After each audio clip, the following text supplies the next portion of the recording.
Hello friends. Did you know nearly 80% of those who watch my videos aren't subscribed? If you enjoy these stories, please hit that subscribe button and leave a like. It really helps. Thank you for being here. By the way, where are you watching from? Let me know in the comments. I've been in the trucking industry for 22 years, mostly on desert roads. People ask me why I always take these desolate routes. My answer is always the same, because no one bothers you here. There's no traffic, no blinding city lights, no cops hiding behind billboards trying to catch you for going 5 kilometers over the speed limit. Just you, your truck, and thousands of kilometers of empty space stretching out in every direction. The money's decent too, I won't lie. Companies pay extra for desert hauls because most drivers won't take them. Too isolated, they say. Too dangerous if something goes wrong. But I've never had a problem. Not in all my years. Changed plenty of tires in 100-degree heat, sure. Dealt with overheated engines and blown hoses. Once had a rattlesnake curl up under my truck while I was checking the cargo straps. But nothing I couldn't handle. My name's Harlan Beck, and this story I'm about to tell you happened in late August of 2019. I was working for a logistics company out of Phoenix at the time, running routes between Arizona and Nevada. Mostly industrial equipment, construction materials, that sort of thing. Nothing exciting, nothing valuable enough to worry about hijackers or thieves. That particular Tuesday, I picked up a load in Tucson around 3 in the afternoon. 42 pallets of HVAC units headed for a warehouse outside of Reno. The manifest said they needed them by Thursday morning, which gave me plenty of time even with the mandatory rest stops.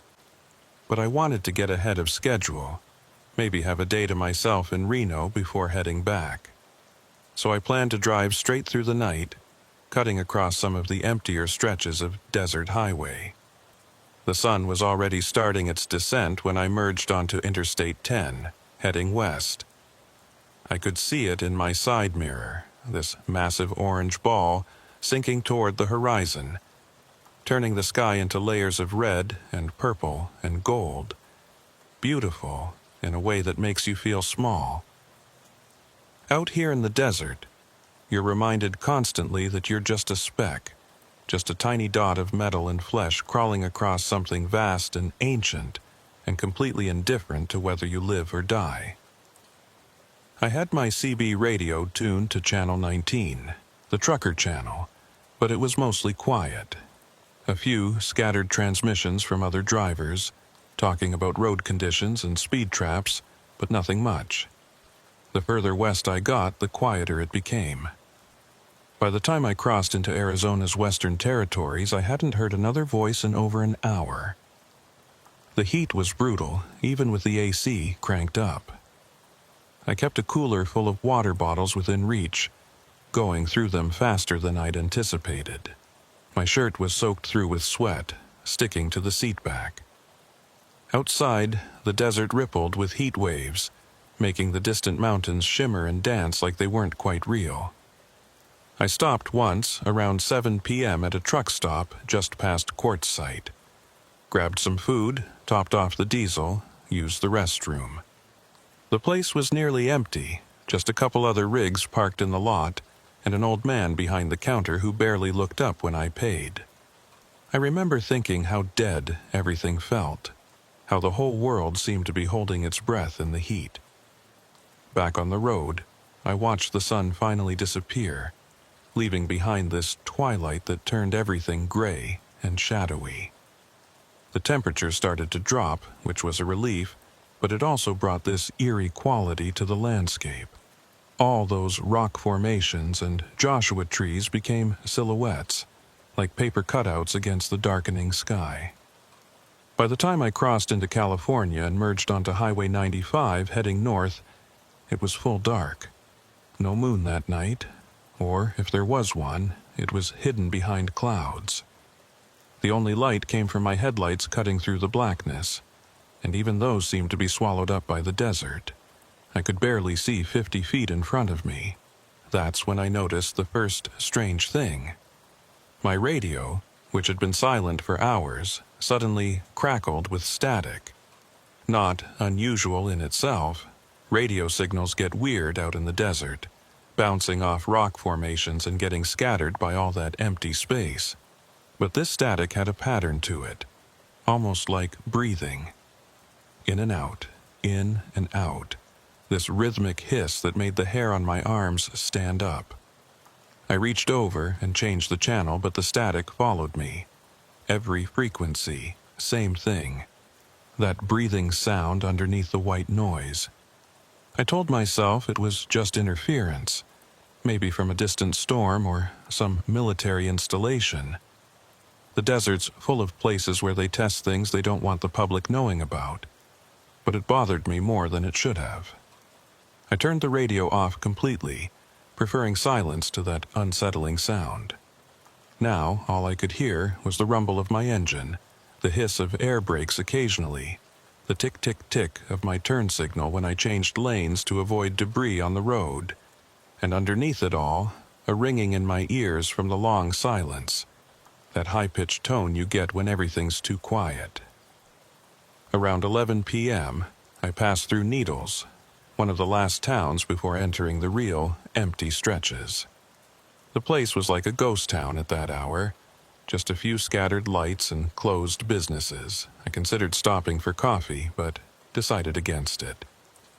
I was making good time, and I wanted to get past the worst of the desert before fatigue really set in. Highway 95 curved northwest from there, cutting through some of the most desolate country in the lower 48. During the day, you might see the occasional car or motorcycle, maybe a border patrol vehicle. But at night, especially midweek, this road belonged to nobody. Miles and miles of nothing, with maybe one truck every hour or two heading in the opposite direction. I'd driven this route dozens of times before. I knew every curve, every grade, every place where the road narrowed or the shoulder dropped off sharply. I could practically drive it with my eyes closed, which is a dangerous way to think, but true nonetheless. Familiarity breeds complacency, my old instructor used to say. He was right about that.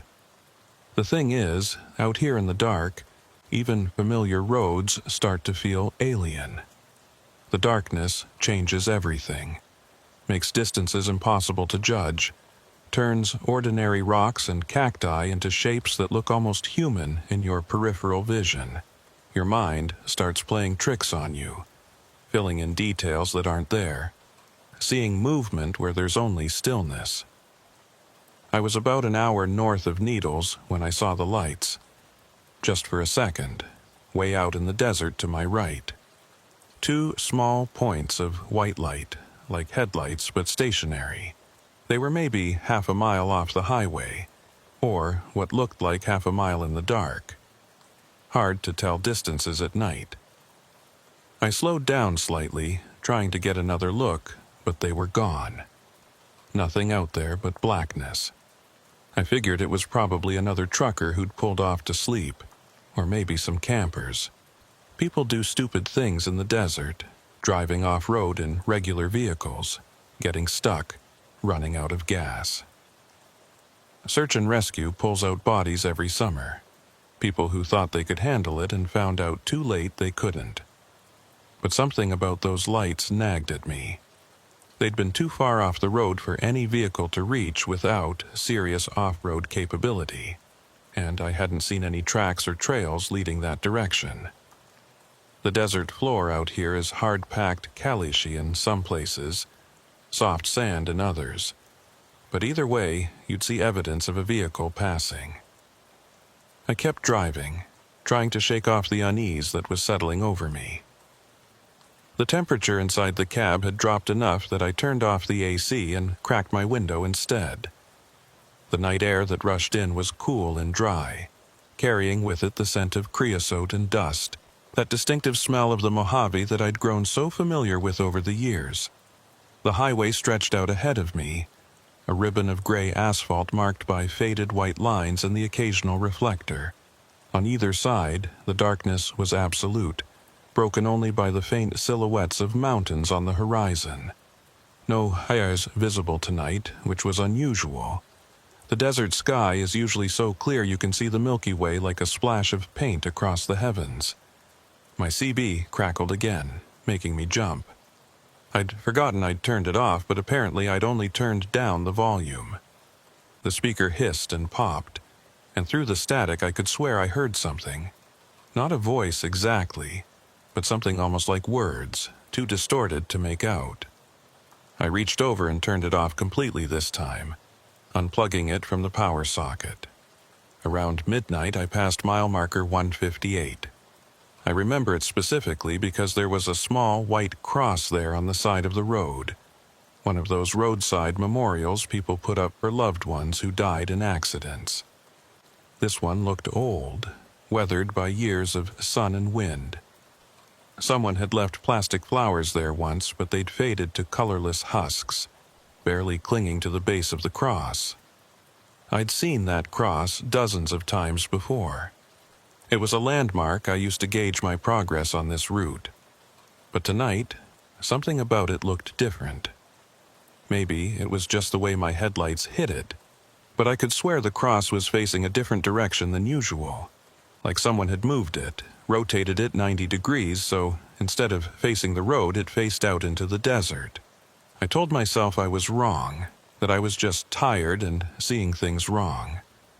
But the image stuck with me, burned into my mind. That white cross, stark against the darkness, pointing toward something out in all that empty space. The road began to climb slightly, following the contours of a low ridge. Up here, the wind was stronger, buffeting the side of my trailer and making me work the wheel to stay centered in my lane. Dust devils danced across the asphalt, caught in my headlights like miniature tornadoes made of sand and darkness. I checked my GPS, still showing me on Highway 95, making good time, about 3 hours from the Nevada border. Everything normal. But the device seemed to be running slowly, the screen refreshing in stutters, my position jumping forward in increments rather than smoothly tracking. I tapped it a couple times, but it didn't help. That's when I noticed my dashboard clock. It read 2:40 a.m. That couldn't be right. I'd passed mile marker 158 at midnight, I was certain of it. And I'd only driven maybe 20 or 30 miles since then, judging by the terrain. But somehow, 2 hours and 40 minutes had passed. I'd lost time somewhere, or the clock was malfunctioning. I grabbed my phone from the cup holder to check the time, but the screen wouldn't turn on. The battery had been at 70% when I last checked it, but now it was completely dead. I plugged it into the charger, but the screen stayed black. A cold feeling spread through my chest, something that had nothing to do with the night air coming through my window. I was totally cut off now. No CB, no phone, no way to call for help if something went wrong. Just me and my truck, alone in the dark. The smart thing would have been to turn around, head back to Needles, get everything checked out. But I was already past the point of no return in my mind. Reno was closer now than going back. And besides, I'd never missed a delivery deadline in 22 years. I wasn't about to start now, so I kept driving, keeping my speed steady at exactly the limit, my hands at 10 and 2 on the wheel, my eyes scanning the road ahead for any obstacles. The wind picked up even more, and I could see dust beginning to blow across the highway, reducing visibility. Not a full sandstorm, not yet, but the precursor to one. That's when I saw it for the first time. Far ahead, barely visible through the blowing dust, a light. Red, like a taillight but steady rather than blinking, just sitting there in the middle of the road, not moving. My first thought was that a vehicle had broken down, but as I got closer the light seemed to recede, staying always at the edge of my vision. I slowed down, confused and increasingly unsettled. The light should have been getting bigger, clearer as I approached. Instead, it maintained the same size, the same intensity, like I wasn't getting any closer to it at all despite the fact that I was definitely moving forward.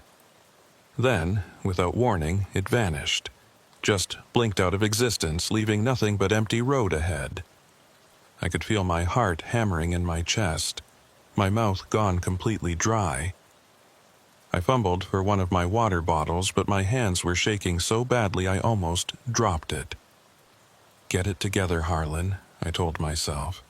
"You're tired, you're seeing things. There's a rational explanation for all of this.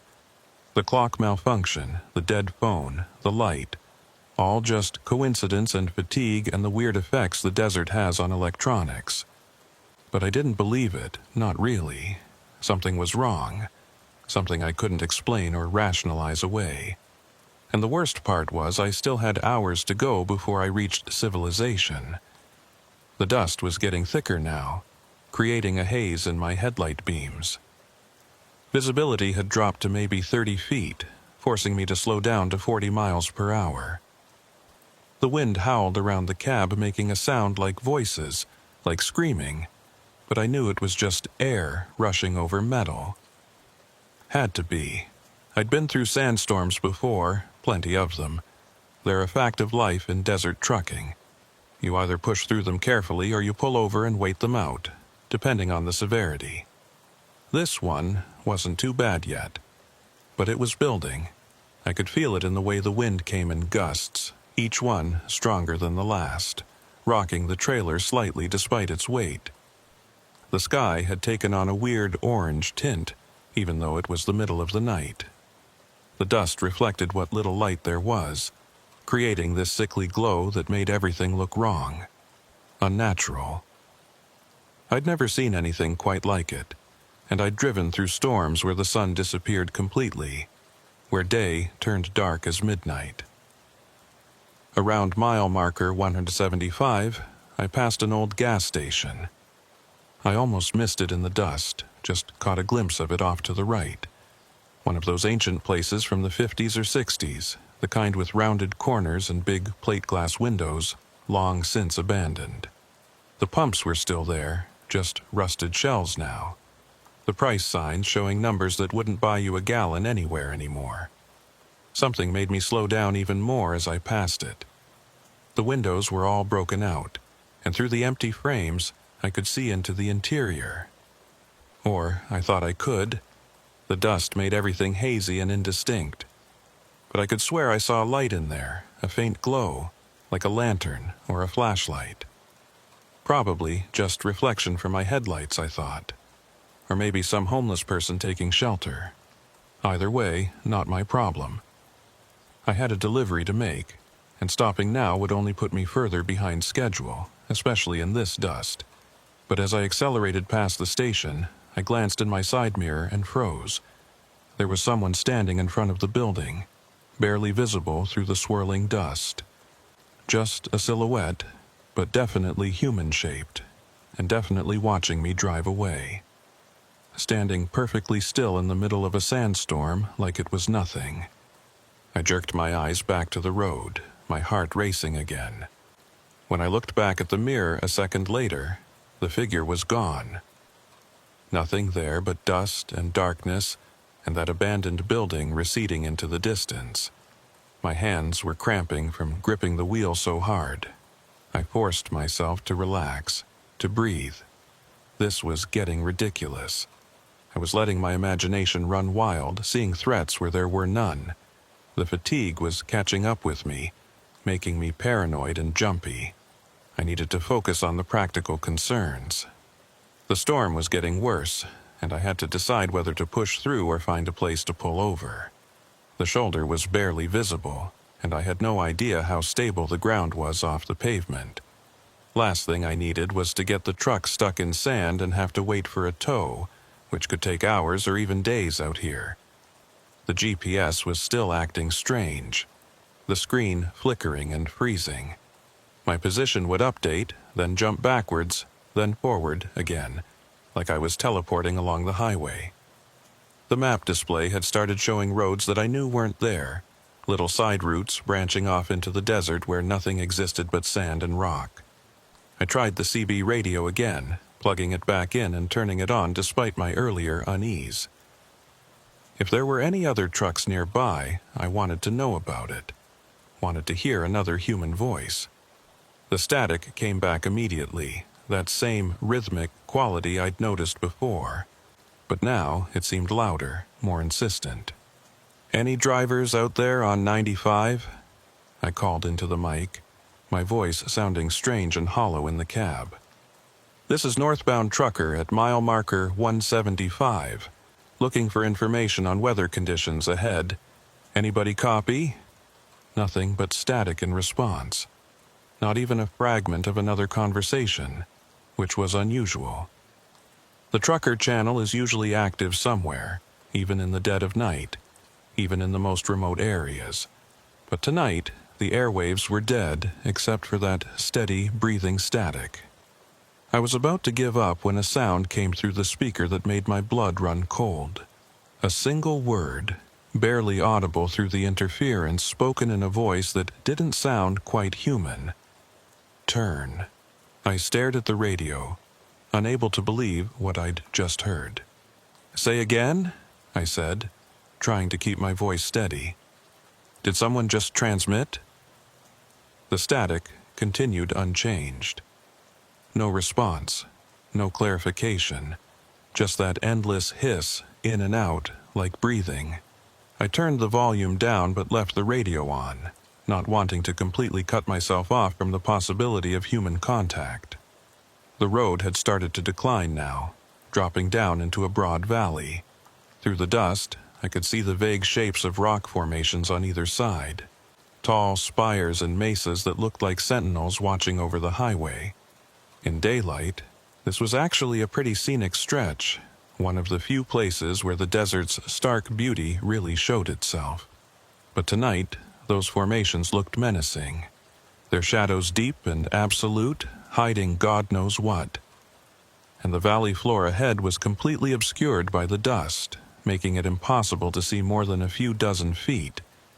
I was essentially driving blind, relying on my memory of the road and the faint line markings that occasionally appeared in my headlights. That's when I noticed the tracks.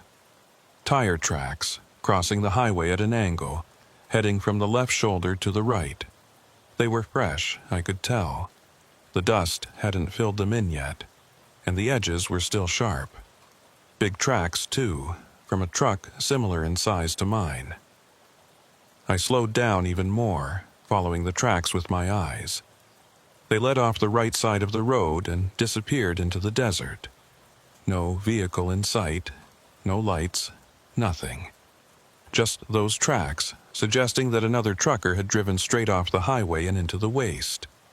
I stopped completely, putting the truck in neutral and setting the brake. This was wrong. Very wrong. No driver in their right mind would leave the pavement in conditions like this, especially not at an angle like that, like they'd suddenly swerved off without warning. And where was the truck now? How far could it have gotten before getting stuck? I grabbed my flashlight from the door pocket, one of those heavy mag lights that doubles as a weapon if you need it to. I wasn't planning on getting out, but I wanted to see if I could spot anything out there. Any sign of what had happened. The wind hit me like a physical force when I cracked open the door, full of stinging sand that immediately got in my eyes and mouth. I squinted against it, shining the flashlight in the direction the tracks had gone. The beam barely penetrated the dust, illuminating nothing but swirling particles. I was about to close the door and get back to driving when the light caught something. Just for a second. About 50 yards out, I saw what looked like the back end of a trailer. Dark-colored with no lights, tilted at an odd angle like it was partially sunk into the sand. "Hello?" I shouted, but my voice was immediately swallowed by the wind. I tried again, louder. "Anyone out there? You need help?" No response. The trailer, if that's what it really was, remained dark and still. I stood there in the doorway, torn between my duty to help a fellow trucker and my overwhelming instinct that something was very wrong about this whole situation. The flashlight beam flickered, dimmed, then went out completely. I smacked it against my palm a couple times and it came back on, but weaker than before. Fresh batteries, too. I'd replaced them less than a week ago. No reason for it to be dying already. A gust of wind hit the truck hard enough to rock it on its suspension, and I made my decision. I was getting back in the cab and continuing on. If there really was a truck out there, if someone really needed help, I'd call it in once I got to the next town. But I wasn't going to wander out into a sandstorm in the middle of the night, chasing after something I couldn't even be sure was real. I climbed back in, pulled the door shut, and put the truck in gear. As I started to move forward, I glanced in my side mirror one more time.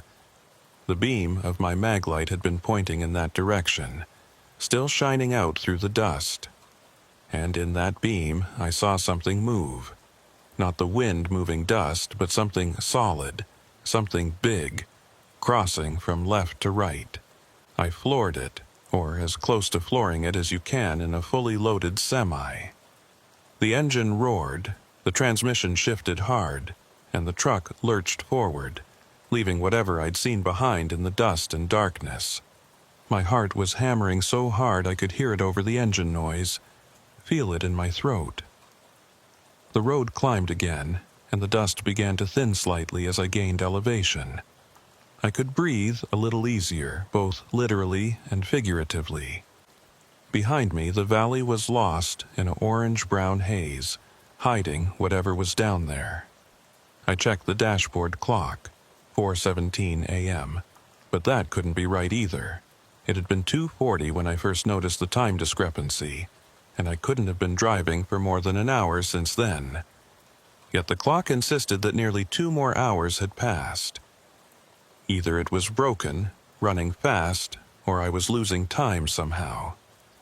The GPS showed me approaching mile marker 190, which meant I'd covered about 15 miles since the gas station. The math didn't add up no matter how I tried to figure it. At my current speed, 15 miles should have taken maybe 20 minutes, not hours.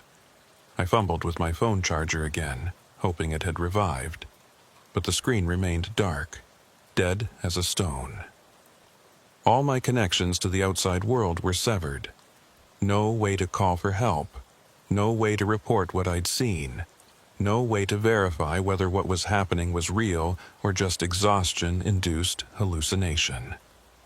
The highway had straightened out now, running arrow straight across a flat expanse of desert. Visibility was better here, maybe 60 or 70 feet, enough to see the next curve coming. I pushed my speed back up to 55, wanting to cover as much ground as possible before the next weird thing happened. Because I was certain now that something would happen. This wasn't just bad luck or equipment failure. This was something else, something I didn't have words for. The desert felt alive around me, watching, waiting, like a predator toying with its prey. The CB crackled again, and this time the voice was clearer, though still distorted. Red mile, red mile, red mile. I grabbed the mic so hard I nearly broke it. "Who is this? What do you want?" No response. Just those 2 words repeated, over and over in that not quite human voice. Red mile, red mile, red mile. I turned the radio off again, hands shaking. Red mile. What the hell did that mean? Some kind of warning?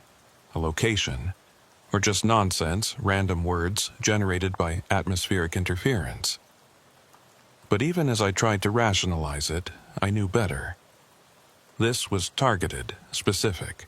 Someone or something was trying to communicate with me, and the message was always the same. Red mile. The road dipped down into a shallow wash, one of those places where flash floods cut across the highway during monsoon season. Metal posts marked the edges, with depth gauges showing how deep the water could get. I'd driven through here dozens of times, knew exactly where it was, how long it took to cross. But as I descended into the wash, something was different. The road surface changed, became rougher, like I was driving on gravel instead of asphalt. And the color was wrong. Instead of gray-black, it looked reddish in my headlights like rust or dried blood. The Red Mile, I thought, and my stomach dropped. The wash was maybe 100 yards across, but it felt like miles. The rough surface made the truck shake and rattle, and I could hear loose items in the cab bouncing around. The color seemed to intensify as I drove, becoming brighter, more vivid, until it was almost glowing in my headlights. Then I was out, back on normal pavement, the color returning to gray. I looked in my mirrors, but the wash behind me looked completely normal, just dark asphalt like always. Had I imagined the red surface? Was my mind playing tricks on me, making me see things that weren't there? But my truck's clock now read 4:19 a.m. I'd crossed that 100-yard wash in 2 minutes, according to the dashboard. That was impossible. At 55 miles per hour, it should have taken maybe 3 or 4 seconds. But 2 minutes had passed. I was losing time, chunks of it, disappearing without explanation. And every time it happened, I felt like something was shifting, like reality was coming loose at the seams, allowing things to slip through that shouldn't be there. The dust had almost completely cleared now, and I could see the stars finally, thousands of them scattered across the black sky. I took some comfort in that, in the normalcy of it. Stars don't change. They don't play tricks.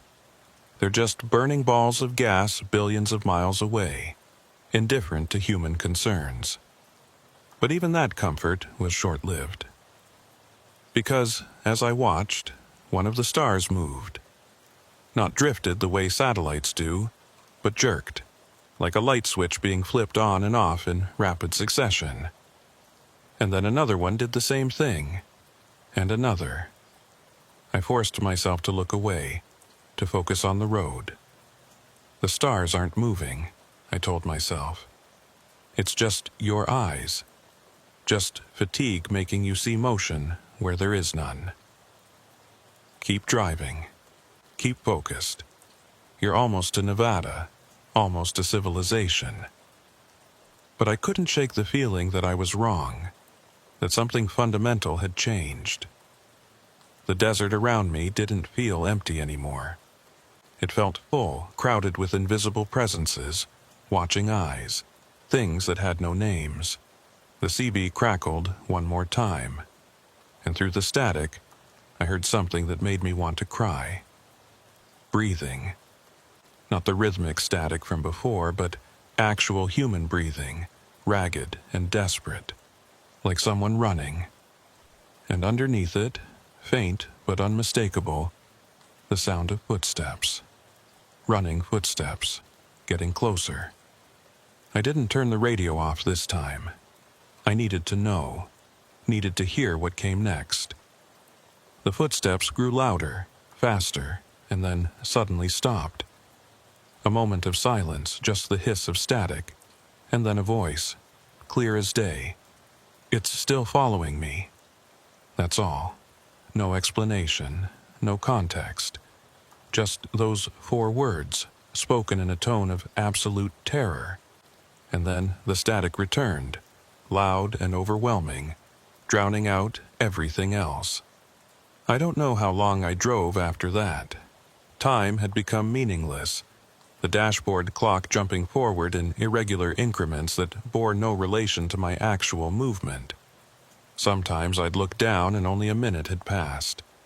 Other times I'd glance away for what felt like seconds and find that 10 or 15 minutes were gone. The landscape around me had changed too, though I couldn't say exactly how.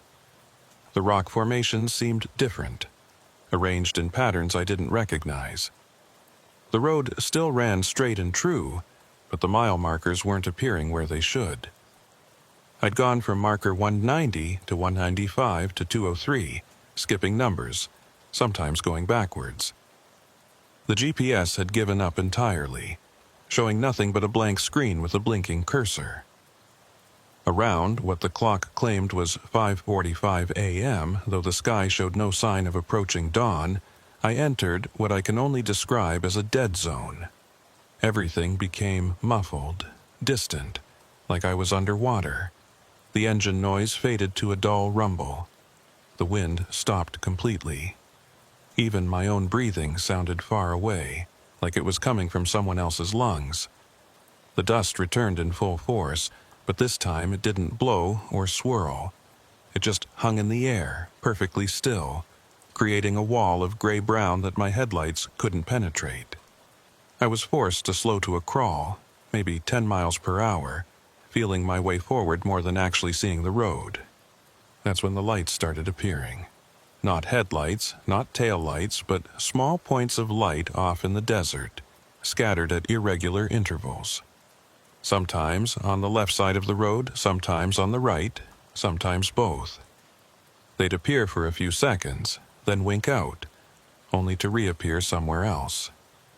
Dozens of them, maybe hundreds, like a field of fireflies in the darkness.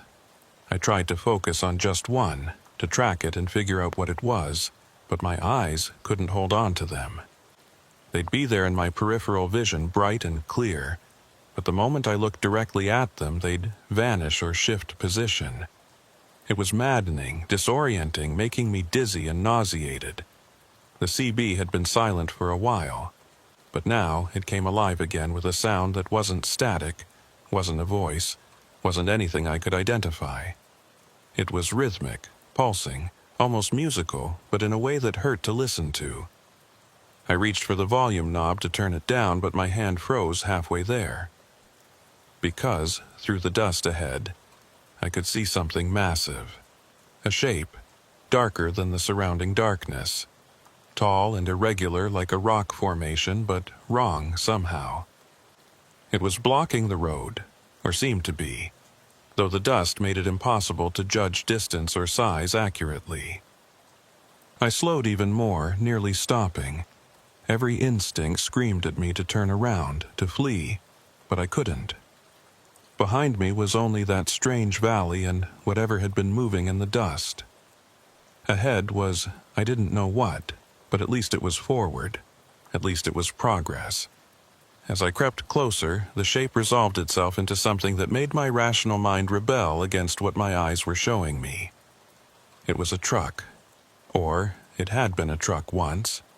Now it was something else entirely, twisted and warped like it had been through a trash compactor but was still somehow upright, still sitting across both lanes of the highway. The cab was folded in on itself. The windshield shattered inward, the hood bent upward at a 90-degree angle. The trailer was accordion-pleated, compressed to maybe half its normal length. But there was no debris field, no skid marks, nothing to indicate a collision or accident. It was just sitting there, impossibly damaged, like it had been plucked up by a giant hand and squeezed. I stopped completely about 50 feet away, putting the truck in park but leaving the engine running. I didn't want to get out, didn't want to get any closer, but I also couldn't just leave without checking if there was a driver inside who needed help.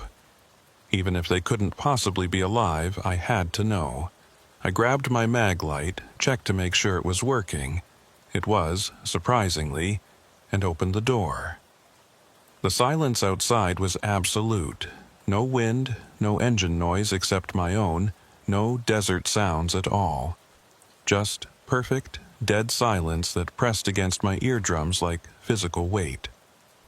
The dust was so thick I could taste it, gritty and metallic on my tongue.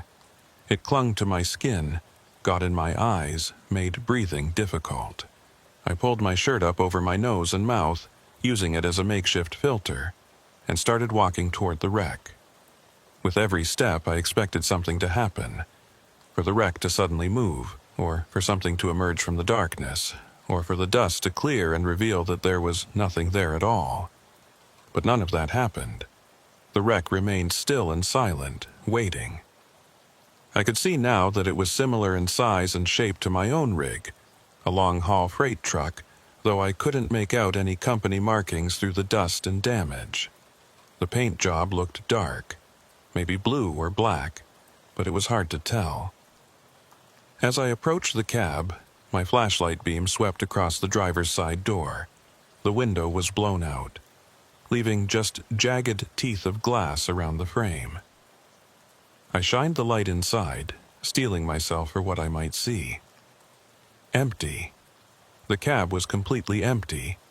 No driver, no blood, no signs of struggle or injury. Just an empty seat with the stuffing coming out in places, and a steering wheel twisted into a spiral like taffy. The dashboard was shattered, the instruments all dark. And hanging from the rearview mirror was an air freshener, one of those tree-shaped ones, still gently swaying despite the complete absence of wind. I reached through the broken window and grabbed it, pulled it out to look at it more closely. It was brand new, I could tell. The scent was still strong, pine, artificial and chemical. No dust on it at all, unlike everything else. Someone had put this here recently, within hours, maybe, and then they'd disappeared, leaving behind only this crushed wreck. I backed away from the truck, a cold horror spreading through me that had nothing to do with the temperature. This was wrong on every level. Physics doesn't work like this. Trucks don't get compressed like aluminum cans without external force. Drivers don't vanish into thin air. That's when I heard it. A sound from behind me, from the direction of my own truck. A metallic creak, like a door opening. I spun around, bringing the flashlight up, but I couldn't see my rig through the dust. It was only 50 feet away, but it might as well have been miles. "Hello?" I called out, my voice sounding weak and pathetic in the silence. "Is someone there?" The creaking continued, rhythmic now, like a door swinging on rusty hinges. Back and forth, and underneath it, something else. Footsteps. Or something that sounded like footsteps but wasn't quite right. The rhythm too slow, the weight too heavy. I started walking back toward my truck, faster now, trying not to panic but feeling it rising in my throat like bile. The flashlight beam bounced and jerked with my movements, creating crazy shadows in the dust. Everything looked the same in every direction, featureless gray-brown that could hide anything. The creaking stopped suddenly, replaced by complete silence again. I froze, listening, trying to pinpoint where the sound had been coming from. But there was nothing. Just that oppressive quiet that seemed to muffle even my thoughts. My truck materialized out of the dust without warning, appearing so suddenly I almost walked into it. The driver's door was closed, though I was certain I'd left it open. The engine was still running. I could feel the vibrations through the ground, but something was off. The sound was different, deeper, like it was running slower than it should be. I climbed back into the cab, slammed the door, and locked it. My hands were shaking so badly I could barely grip the steering wheel. I had to get out of here, had to get past that wreck and continue on, no matter what was waiting up ahead. I put the truck in gear and started moving forward, steering around the wreck on the shoulder. The truck rocked and bounced on the uneven ground, and I held my breath, praying I wouldn't get stuck or blow a tire. The wreck passed by my window, close enough that I could have reached out and touched it, and I kept my eyes fixed straight ahead, refusing to look at it. Then I was past it, back on the pavement, accelerating. I didn't look in the mirrors, didn't want to see if the wreck was still there or if it had somehow moved. I just drove, faster and faster, pushing the truck up to 70 despite the poor visibility. The dust began to thin again, gradually, until I could see maybe 100 feet ahead. The road climbed steadily, gaining elevation, and I could feel the temperature dropping. My breath started to fog slightly, which was odd given that it was supposedly late August. The CB crackled, and a voice came through, clear and calm and horrifyingly matter-of-fact. "You shouldn't have stopped." I grabbed the mic, shouting into it, "Who is this? What's happening?" "Red Mile," the voice replied. "You're in the Red Mile. Time doesn't work right here. Distance doesn't work right. You're going to keep driving, and you're never going to reach the end." "That's impossible," I said. But even as I said it, I knew it wasn't true. I'd already seen too much, experienced too much that shouldn't be possible. "Where's the driver from that truck? What happened to them?" Static answered me at first. Then, "Still driving, still looking for a way out. Same as you'll be, same as all of us." The transmission cut off, leaving me with only the white noise. I looked down at my odometer, trying to calculate how far I'd come, but the numbers made no sense. They'd gone up, then down, then stayed the same for a while, then jumped forward by 50 miles all at once. There was no rational explanation for any of it. The GPS screen suddenly flickered to life, showing a map, but it wasn't any map I recognized. The road I was on branched and looped and doubled back on itself in impossible ways, like an Escher drawing. My position marker was moving along one of these loops, going in circles, never making forward progress even though I was definitely moving forward. I thought about the driver from the crushed truck. "Still driving," the voice had said. "Still looking for a way out." How long had they been in here? Days? Weeks? Years? And how many others were there, trapped in this nightmare stretch of highway that didn't follow normal rules? The highway crested a ridge, and suddenly the dust was gone completely, and I could see the valley ahead. But it wasn't the valley that should be there. It was too wide, too deep, and the far side was impossible to gauge. It could have been miles away or mere yards. The perspective was all wrong. And scattered across the valley floor were lights. Hundreds of them, thousands maybe. All stationary, all pointing upward like searchlights or beacons. And among those lights I could see vehicles. Trucks, mostly. But also cars and motorcycles and RVs, all parked at random angles, all with their lights on. Some of them were clearly damaged. Others looked perfectly normal, but all of them were empty, as far as I could tell from this distance. I pulled over to the side of the road, or what I thought was the side. It was hard to tell where the pavement ended and the desert began anymore, and just sat there, staring at this impossible scene. This wasn't real. Couldn't be real. But I was seeing it, experiencing it, and that meant something, even if I couldn't understand what. The CB came alive again, and this time there were multiple voices all talking at once, overlapping and arguing and pleading. "Been here for 3 days. My family doesn't know. Road just keeps looping back. Can't find. Something following me in the dust. I can hear it breathing. Red Mile. They call it the Red Mile. Once you're in, you can't." I turned the volume up, desperate to hear more, to understand what was happening. But the voices faded as quickly as they'd appeared, replaced by that same rhythmic static, that breathing sound I'd heard at the beginning. My dashboard clock read 2:40 a.m., the same time it had shown hours ago, when I'd first noticed something was wrong. I'd been driving in circles, maybe, or time had simply reset. Either way, I was back where I'd started, at least temporarily, if not physically. I tried to restart my phone one more time, but it remained dead. All my navigation apps, my emergency contacts, my way of calling for help, all of it useless. I was completely isolated out here, cut off from everything familiar and safe. The lights in the valley began to flicker, not all at once, but in waves, rippling across the desert floor like a living thing. And in the spaces between the lights I could see movement. Shapes too distant to identify, passing between the vehicles. Sometimes humanoid, sometimes not. Sometimes solid, sometimes translucent. All of them searching, wandering, lost. I realized with growing horror that those weren't shadows or tricks of the light. Those were the drivers, the people who'd stopped, who'd gotten out of their vehicles to investigate or look for help, and had become part of this place.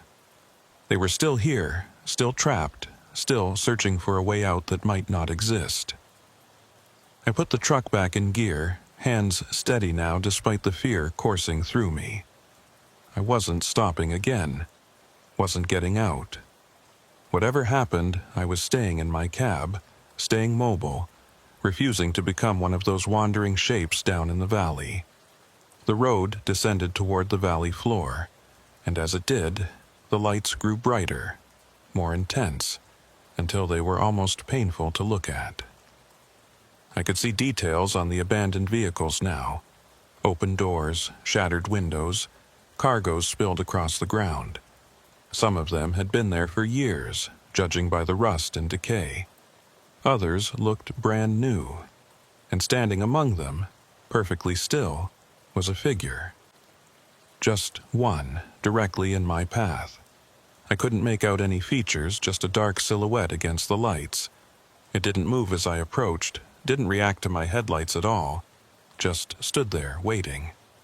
I should have swerved, should have gone around, but something compelled me to keep going straight, to see what would happen when I reached it. The figure grew larger in my windshield, and I could see now that it was wearing what looked like old-style trucking gear. Denim coveralls, work boots, a cap with some company logo I didn't recognize. At the last possible second, I yanked the wheel to the right, missing the figure by inches. As I passed it, I made the mistake of looking in my side mirror. The figure was turning, tracking my movement, and in the red glow of my taillights I caught a glimpse of its face. It had no features, not burned away or covered or hidden, just absent. A smooth expanse of skin where eyes and nose and mouth should have been, and yet I could feel it watching me, could sense its awareness following my truck. I accelerated hard, weaving between the abandoned vehicles, trying to find a clear path through this graveyard of lost travelers. The road had disappeared entirely. Either it had never extended this far into the valley, or the sand had covered it over time. I was driving on instinct now, following what looked like a path but could have been anything. More figures appeared, standing among the vehicles or walking slowly between them, all of them faceless, all of them aware of my presence. They turned as I passed, their featureless heads tracking my movement with unsettling precision. The CB was a constant roar of voices now, screaming and crying and laughing and whispering all at once. I couldn't make out individual words anymore, just this overwhelming wall of sound that expressed every emotion simultaneously. I reached for the power button to turn it off, but before I could, one voice cut through all the others, clear and commanding. Keep driving. Don't stop. Whatever you do, don't stop. And then, with a pop and a hiss, the CB died completely, smoke rising from the unit. The smell of burning electronics filled the cab, acrid and sharp. I was on my own now, truly alone. No radio, no phone, no GPS, just me and my truck and this impossible desert that had swallowed me whole. I don't know when I realized I was never going to leave. Maybe it was when the sun didn't rise at 6 a.m. or 7 or 8. Maybe it was when I saw my own truck in the distance parked among the others, its lights on, me visible through the windshield staring back at myself. Maybe it was when I noticed the dust starting to fall upward instead of down, rising from the desert floor like ash from a fire in reverse. The road appeared again eventually, cutting through the valley like someone had just laid it down fresh. I followed it because there was nothing else to do, even though I knew it wouldn't lead anywhere I wanted to go. The mile markers had given up any pretense of sequence. I passed marker 200, then 47, then 893, then 200 again. I saw more drivers as I went. Some of them tried to flag me down, standing in the road waving their arms. I drove through them without slowing. They weren't solid. My truck passed through them like they were made of mist. Others just watched from beside their abandoned rigs, those smooth blank faces turning to follow my progress. Somewhere around what the clock insisted was 9:30 a.m., though the sky remained the same dark purple-orange it had been for hours, I saw the crushed truck again. The same one, definitely. I recognized the air freshener hanging from the mirror, still swinging gently, but it was in a different location now, on the opposite side of the road, facing the wrong direction. I drove past it without stopping, without even slowing down. The landscape began to repeat. I'd see the same rock formation, the same Joshua tree, the same curve in the road, over and over. Not similar, identical. Like reality was stuttering, skipping, playing the same scene on loop. Each time I passed the same landmarks, there were more abandoned vehicles. More faceless figures standing watch. My fuel gauge read full. It had been near half when I started this journey, and I'd been driving for what felt like 8 or 10 hours, but the needle sat firmly at the top. When I looked at the odometer, it was running backwards, the numbers decreasing as I drove forward. I stopped checking the gauges after that. Stopped looking at the clock. Stopped trying to figure out where I was or how far I'd come. None of it mattered. The numbers meant nothing here. The dust came back in waves, sometimes thick enough that I was driving blind, sometimes clearing just enough to see the next stretch of horror.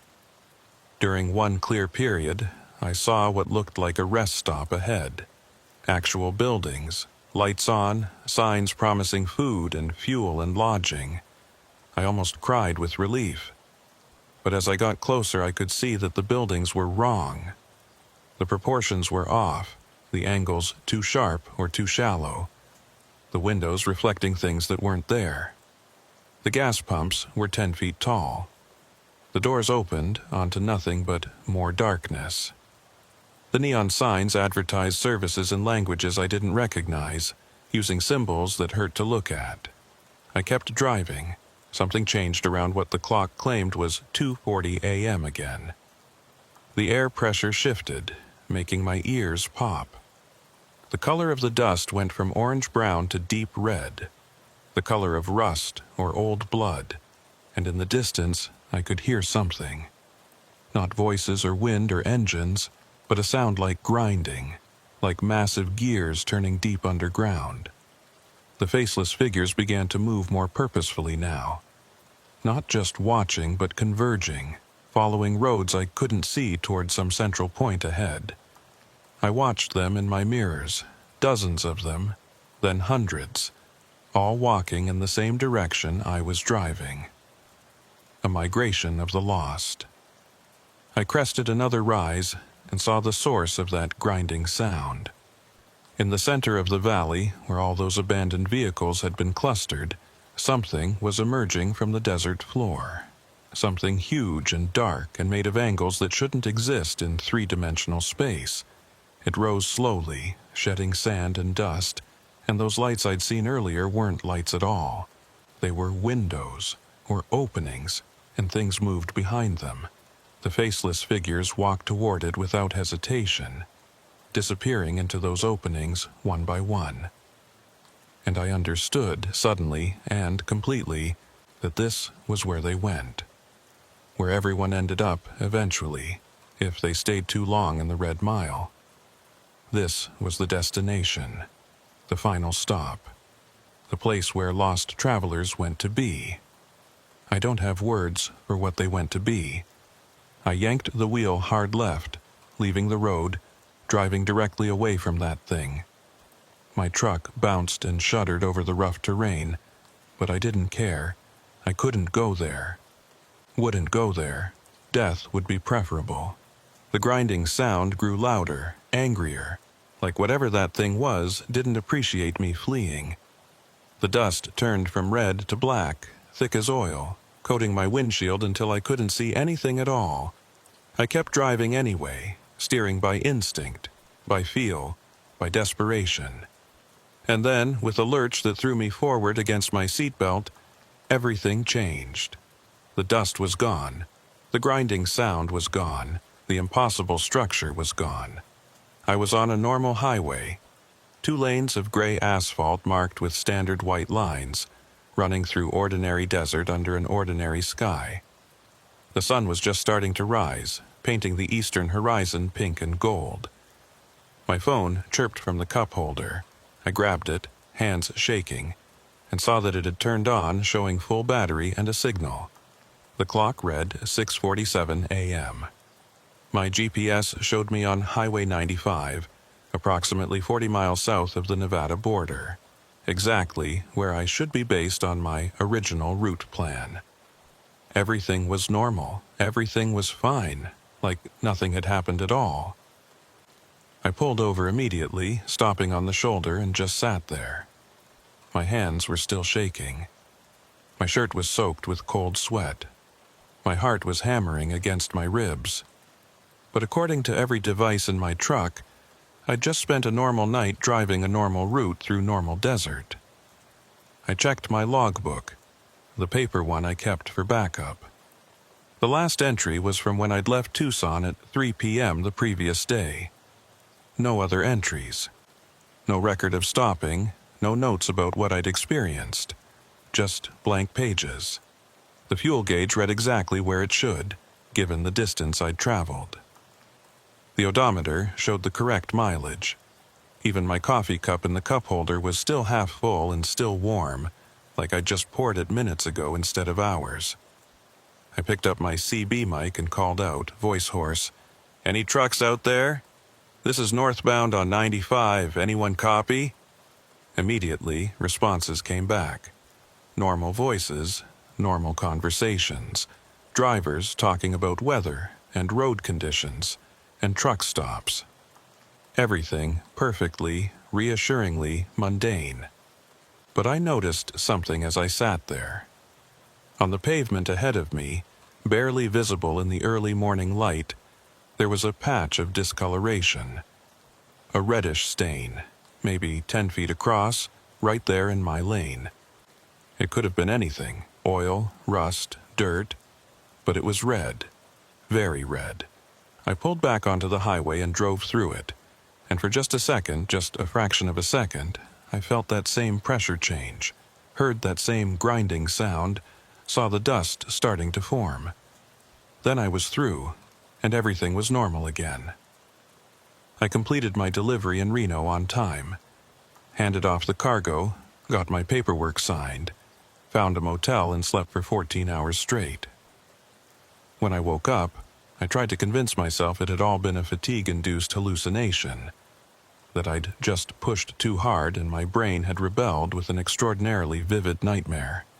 But I know better, because I still drive that route 3 or 4 times a month. I have to. It's my job, my livelihood. And every single time around mile marker 175, when the sun has set and the darkness is complete, I see that patch of red on the pavement ahead. Sometimes it's in the same place. Sometimes it moves. But it's always there, waiting. And each time I drive through it, I feel that pressure change. I hear the faint echo of that grinding sound. The dust starts to gather at the edges of my headlight beams, and my dashboard clock, just for a moment, reads 2:40 a.m. I never stop anymore, never slow down.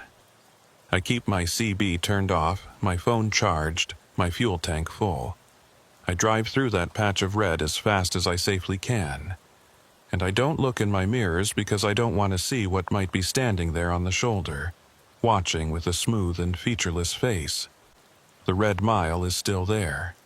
I know it is. It's waiting, patient as the desert itself, for the moment when I hesitate, when I stop, when I make the same mistake I made that night. And sometimes in those brief seconds when I pass through that red patch, I hear the CB crackle to life even though it's turned off. I hear that voice, calm and matter-of-fact, saying the same thing it always says. Still driving.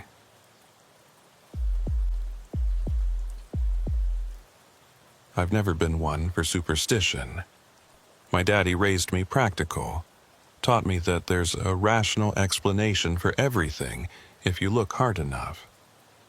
Ghosts are just wind and old houses settling. UFOs are weather balloons and satellites. Strange noises in the desert are coyotes and your own imagination running wild because you've been alone too long. But I'll tell you something. After 18 years of hauling freight across the American Southwest, I've learned that being practical only gets you so far. Some things don't have rational explanations, and the desert keeps those secrets better than anywhere else. My name is Warren Collier, and I drive for a mid-sized logistics company based out of El Paso, Texas. Nothing fancy, nothing glamorous. We move machine parts, industrial equipment, construction materials. The kind of cargo that keeps the world running but nobody thinks twice about. I like it that way. Steady work, decent pay, and most importantly, I get to spend my days alone with my thoughts and the open road. This all started in early September of 2018. I'd picked up a load in Albuquerque, headed for a distribution center outside of Bakersfield, California. Standard route, one I'd driven probably 50 times before. Take I-40 west to Needles, then cut north on Highway 95 through the Mojave. Long haul, about 16 hours total with breaks, but nothing I couldn't handle. I left Albuquerque around noon on a Thursday, which meant I'd be crossing the worst of the desert during the night. That was fine by me. Nighttime desert driving is actually preferable in my opinion. Cooler temperatures, less traffic, and you can make better time without worrying about the highway patrol sitting behind every overpass. The first leg went smooth as silk. Made good time across New Mexico and into Arizona, stopped once for fuel and a sandwich around 6 p.m.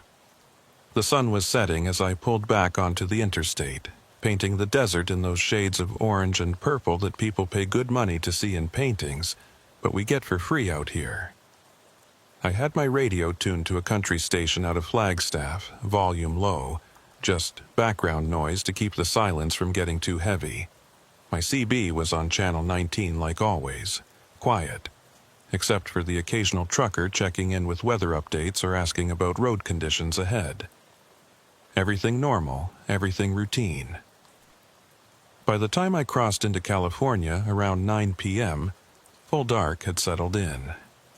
The kind of darkness you only get in the desert, where there's no light pollution for miles in any direction. Just my headlights cutting through the black, the white lines on the road, and the stars overhead so bright and thick they almost looked fake. I just passed through Needles when I noticed the first thing that seemed off. My GPS, I run one of those truck-specific units that shows rest stops, way stations, low bridges, all that, started acting strange. The screen would flicker, then freeze for a few seconds, then jump forward showing me half a mile further down the road than I actually was. I tapped it a couple times, figured it was just a glitch. The unit was a few years old, starting to show its age. But then it happened again, and again. Each time the screen would freeze, and when it came back, I'd have mysteriously covered more distance than should have been possible. I checked my odometer against the mile markers, and the numbers matched what the GPS was showing. But something about it felt wrong, like I was losing little chunks of time without noticing. I shook it off, probably just tired, probably not paying as close attention as I thought. I'd been on the road for 9 hours at that point, and the monotony of desert driving has a way of making your mind wander. Around 10:30, I merged onto Highway 95 heading north. This is where the desert really opens up, where civilization becomes a distant memory and you're just a tiny speck moving through vast emptiness. The highway here is well maintained but narrow. 2 lanes with minimal shoulder. winding between rock formations and across dry lake beds that shimmer white in the headlights. Traffic was almost non-existent. I'd see maybe one car every 20 or 30 minutes, passing in the opposite direction. Headlights appearing as distant stars that grew brighter and then swept past in a wash of sound and wind, and then disappeared into the darkness behind me. No other trucks, which was unusual but not unheard of for a Thursday night. I was maybe 40 miles north of Needles when I saw the sign. It came up on my right, lit by my headlights for just a moment. A standard green highway sign with white lettering that read, Exit 46, Gas Food Lodging, 1 mile. I almost missed it. Would have, if I hadn't been thinking about needing to stop soon for coffee. My thermos was empty, and I could feel that heaviness starting to creep into my eyelids. That dangerous drowsiness that comes on sudden and can put you in a ditch before you realize what's happening. Exit 46. I pulled out my atlas, yeah, I still carry one, old habits die hard, and flipped to the California section, tracing my finger along Highway 95. According to the map, there was no exit 46. The exits went from 39 to 51, with nothing in between. Just long stretches of empty desert with occasional scenic turnouts. But I'd definitely seen the sign. And besides, the GPS was showing an exit coming up, labeled Rest Area, Services Available. Maybe the atlas was outdated. They build new exits all the time, especially in areas where development is starting to creep into the desert. The mile passed quickly. I watched my odometer tick over, and right on cue, the exit ramp appeared on my right. No sign this time, but the ramp was clearly visible, the pavement only slightly more faded than the main highway. It curved off into the darkness, and at the end I could see lights. Actual electric lights, the yellow-white glow of sodium vapor lamps. I put on my turn signal, force of habit, even though there was nobody around to see it, and took the exit. The ramp was steep, dropping down below the level of the main highway, which was strange. Usually, exits in flat desert terrain are at grade level or even slightly elevated. But this one descended, curving around a rocky outcrop that blocked my view of what lay ahead. As I came around the curve, I saw it, a truck stop. Small, nothing fancy, but clearly operational. There was a gas station with 4 pumps under a weather-beaten canopy, a small convenience store with its lights on, and what looked like a diner or restaurant attached to the side. A couple of parking spots for trucks, currently empty. The whole place looked like it had been there for decades, the kind of mom-and-pop operation that used to be common along these routes before the big chains took over. I pulled into the truck parking area and stopped, leaving the engine running while I looked around. Something felt off about the place, though I couldn't put my finger on what exactly. Everything looked normal enough. The lights were on, the pumps looked functional. There was even a neon "open" sign flickering in the convenience store window. But there were no other vehicles. No cars at the pumps, no trucks in the lot, no lights visible in what might have been living quarters above the store. The place looked operational but abandoned, like everyone had just stepped away for a moment and would be back any second. I considered just leaving, getting back on the highway and finding coffee somewhere else. But the next services I knew about were at least 50 miles north, and I really did need that coffee. Besides, maybe I'd just arrived during a slow period. Places like this, stuck out in the middle of nowhere, probably went hours without seeing a customer. I shut off the engine and climbed down from the cab. The silence hit me immediately. No wind, no animal sounds, no distant traffic noise. Just perfect, absolute quiet that pressed against my eardrums like water. The air was cool, but not cold, carrying that distinctive desert smell of dust and creosote, and something else I couldn't quite identify. Something slightly chemical, almost like ozone. The lights from the station buzzed faintly, that electric hum that fluorescent tubes make. but even that seemed muffled somehow. My footsteps on the concrete sounded too loud, echoing slightly in ways they shouldn't in an open space. I walked toward the convenience store, my hand instinctively checking that my wallet was in my back pocket. The door was one of those glass jobs with a metal frame and a bell that jingles when you open it. I pushed it open and stepped inside. The bell didn't jingle. It just hung there, silent, the mechanism apparently broken or disconnected.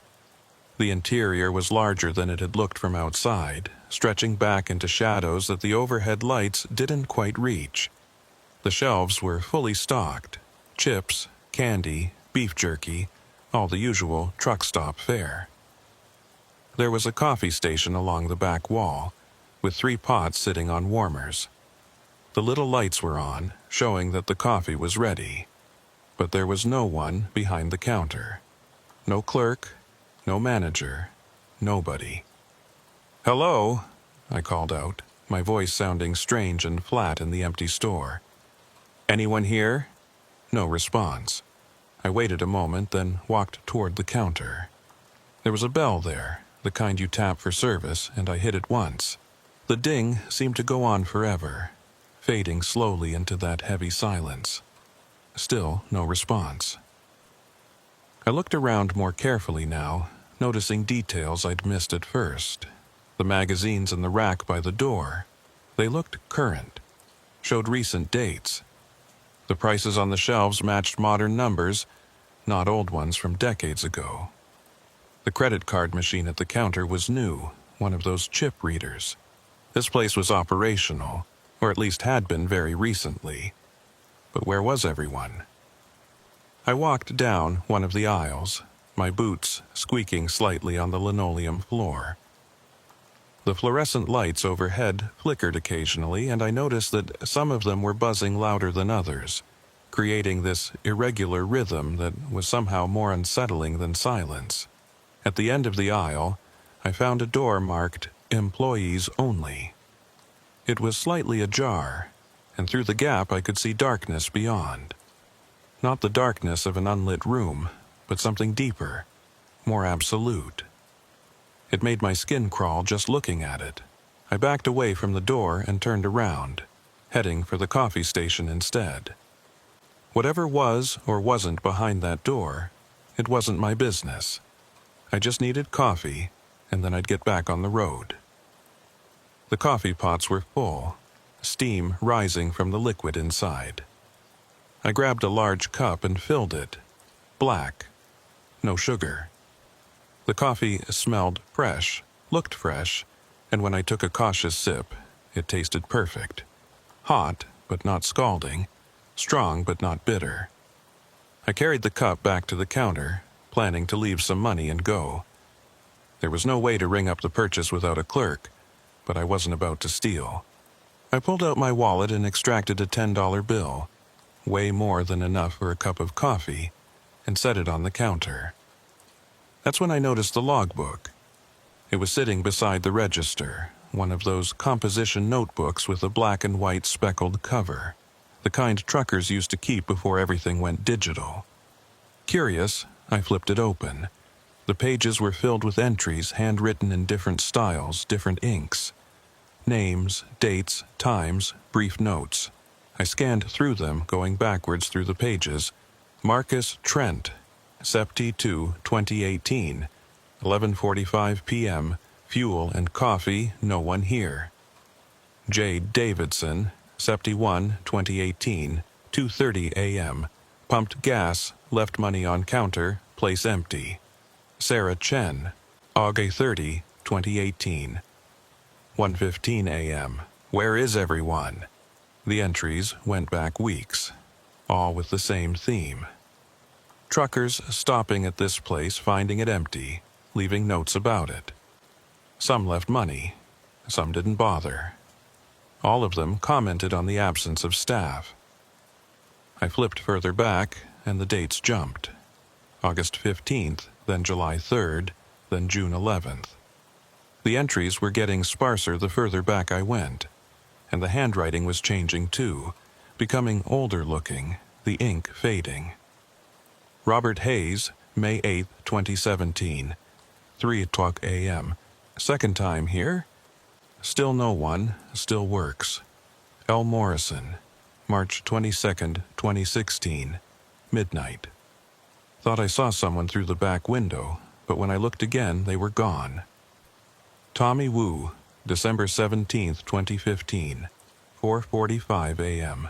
This place shouldn't exist, not on any map, but here it is. I kept flipping, faster now, my heart rate picking up. The dates jumped further and further back, 2014, 2012, 2009. The handwriting styles changed. The ink color shifted from black to blue to pencil. The paper itself started looking older, yellowed and brittle. Dale Kemp, October 3, 2005, found this place by accident. GPS shows nothing here. Monsieur Rodriguez, June 28, 2001, third visit. Coffee is always fresh. How? Charles Webster, April 14, 1997. Highway Department says no exit here, but I'm standing in it. My hands were shaking now. I flipped to the very beginning of the logbook, the first entry ever made. William Cross, August 16, 1983. New exit, new station. Grand opening tomorrow. Looking forward to serving the trucking community for years to come. But that couldn't be right. The notebook looked old, sure, but not 35 years old. And besides, all the supplies in the store were current. The magazines were from 2018. The credit card reader was brand new. I closed the logbook carefully and set it back where I'd found it. My coffee cup felt heavy in my hand, the liquid inside still steaming, still fresh. I looked around the store again, seeing it with new eyes now. Everything was too perfect, too clean, too well stocked, too maintained. There was no dust on the shelves, no scuff marks on the floor, no worn patches where customers would typically stand. The place looked brand new despite supposedly having been here for 35 years. And yet, the logbook entries were real, written in real ink by real hands. Hundreds of truckers over decades, all finding this place empty, all leaving notes and moving on. I walked to the door and looked out at my truck sitting in the parking lot. It looked normal, solid, real, but something about the angle of the shadows seemed wrong, like the lights were coming from a direction that didn't match where the lamps actually were. I pulled out my phone to check the time and maybe take some pictures as proof I'd been here. The screen lit up showing 11:47 p.m., which seemed about right. But when I opened the camera app, the screen went black. Not crashed, not frozen, just black, like the lens was covered even though it wasn't. I tried a few more times with the same result. Finally, gave up and put the phone back in my pocket. Whatever was going on here, it apparently didn't want to be photographed. The rational part of my brain was screaming at me to leave, to get back in my truck and return to the highway and forget this place existed. But another part, the part that had driven trucks for 18 years and thought I'd seen everything the road had to offer, wanted answers, wanted to understand what this place was and why it was here. I walked back to the counter and grabbed a pen from the cup beside the register. I flipped the logbook to the last entry and added my own. Warren Collier, Sept 6, 2018, 11:47 p.m. Place is empty, but everything works. Left $10 for coffee. I set the pen down and read over what I'd written. It looked just like all the other entries, matter of fact, almost mundane. Just another trucker stopping at a mysterious place that shouldn't exist. I left the $10 bill on the counter and headed for the door, coffee in hand. As I reached for the handle, I heard something that made me freeze. Footsteps. Coming from the back of the store, from behind that employees-only door. Slow footsteps, deliberate, getting closer. I didn't wait to see who or what was making them. I pushed through the door and practically ran to my truck, coffee sloshing out of the cup and burning my hand. I climbed into the cab, locked the doors, and started the engine with shaking hands. Through the convenience store windows, I could see movement inside. Just shadows. Nothing distinct, but definitely movement. Something was in there now, something that hadn't been there moments before. I threw the truck into gear and started pulling out, not even bothering to check my mirrors. I just wanted to get back to the highway, back to normal reality where things made sense. As I swung around to face the exit ramp, my headlights swept across the gas pumps. And that's when I saw it. Fresh tire tracks in the dust around the pumps. Big tracks, from a heavy vehicle. Still wet-looking, like they'd been made in the last few minutes. But I was the only vehicle here. There were no other trucks, no cars, nothing. So where had those tracks come from? I didn't stick around to figure it out. I accelerated up the exit ramp, climbing back towards the main highway. My hands were still shaking and I could feel my heart hammering against my ribs. The coffee sat in my cup holder, forgotten now, though I could still smell it. Fresh, strong, normal. The ramp curved back around that rocky outcrop, and then I was back on Highway 95, the solid white line appearing in my headlights, the familiar road stretching north into darkness. I merged on and accelerated, putting as much distance between me and that exit as I could. After about 10 miles, I finally let myself relax slightly. I glanced in my rearview mirror, but there was nothing behind me except darkness. The exit was long gone, swallowed by the desert and the night. I picked up the coffee cup, intending to take a drink and steady my nerves, but my hand stopped halfway to my mouth. The cup was full, completely full, right to the brim, with no sign of the coffee I'd spilled when running to the truck. The liquid inside was still steaming, still fresh, like I'd just poured it. I set the cup back down very carefully and kept driving, my eyes fixed on the road ahead, refusing to look at it again. I made it another 30 miles before I had to pull over. Not because I wanted to, but because my hands were shaking so badly I couldn't trust myself to keep the truck straight.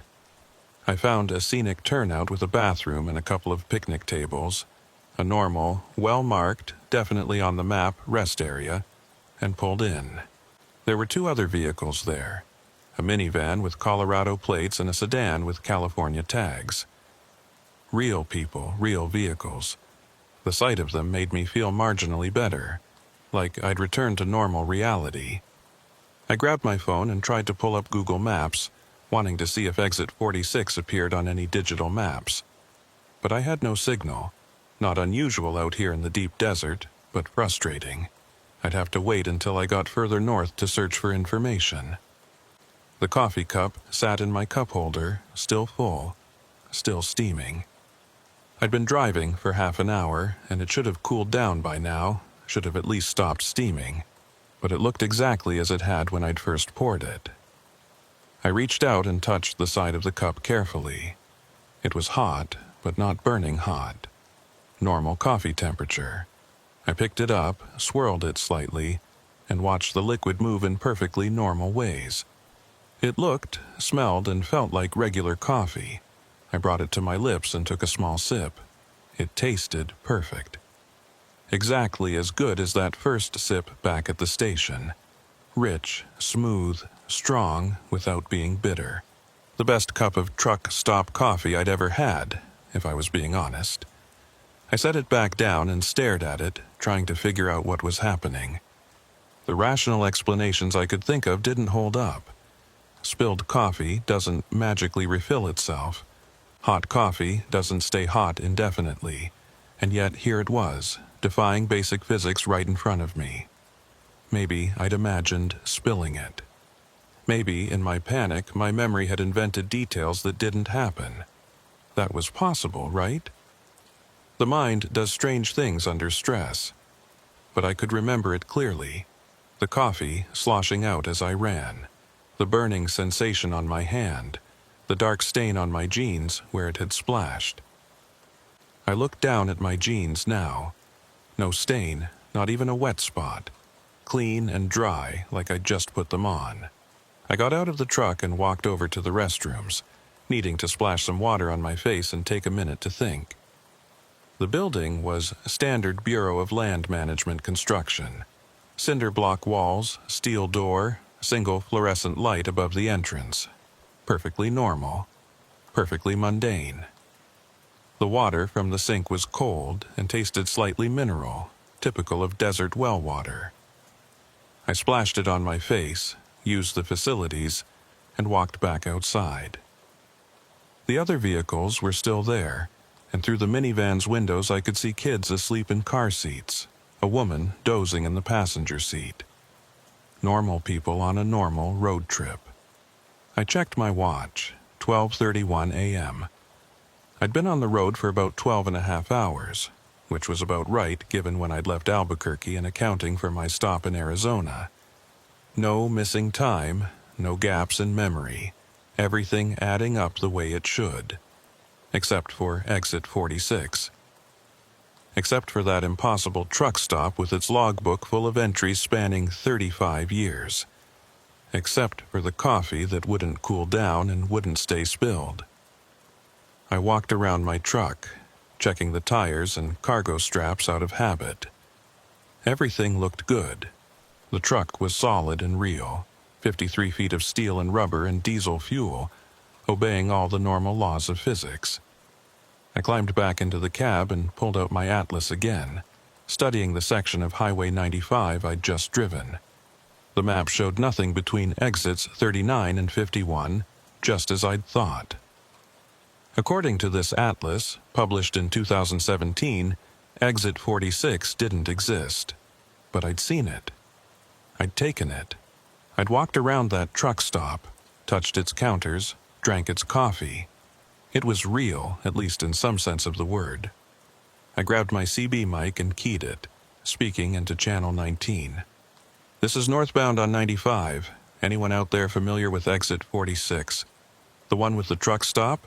Looking for information. Over. Static hissed back at me for a moment. Then a voice came through, sounding distant and slightly distorted.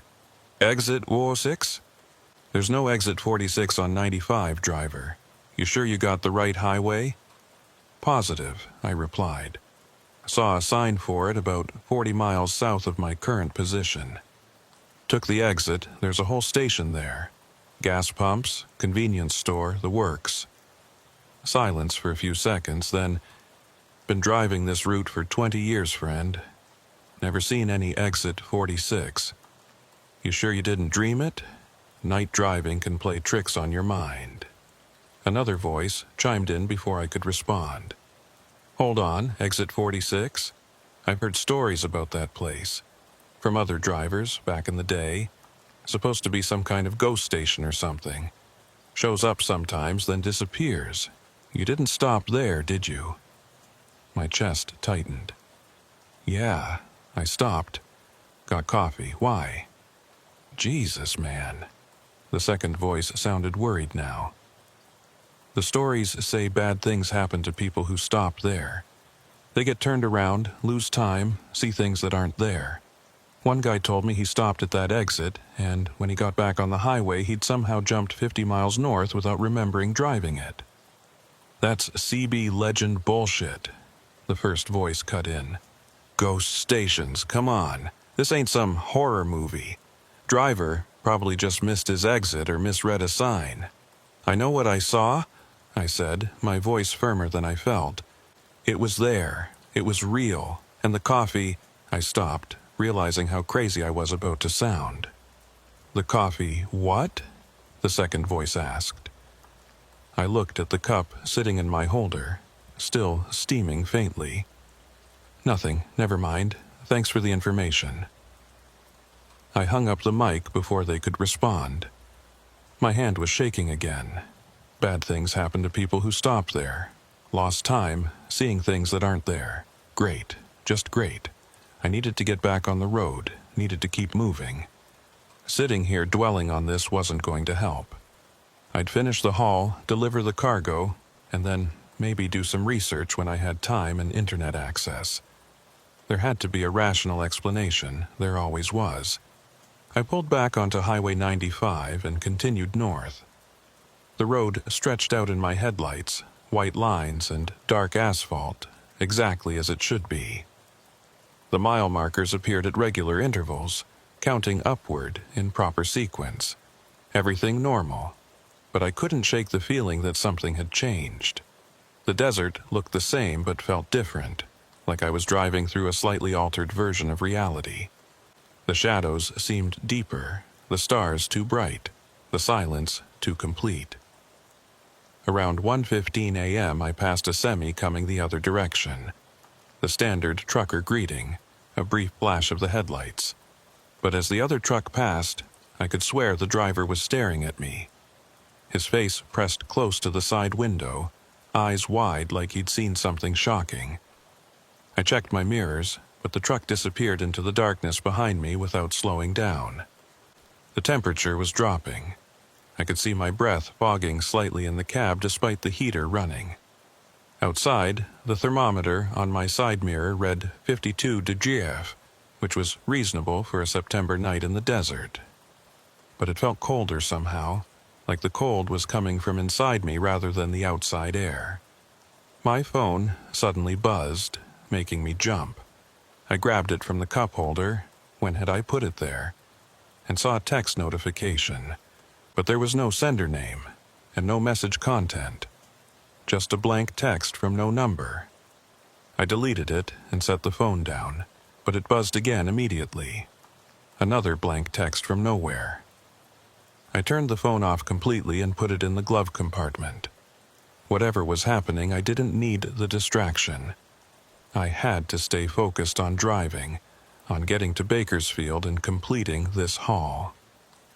The CB crackled to life even though I hadn't heard anyone key up.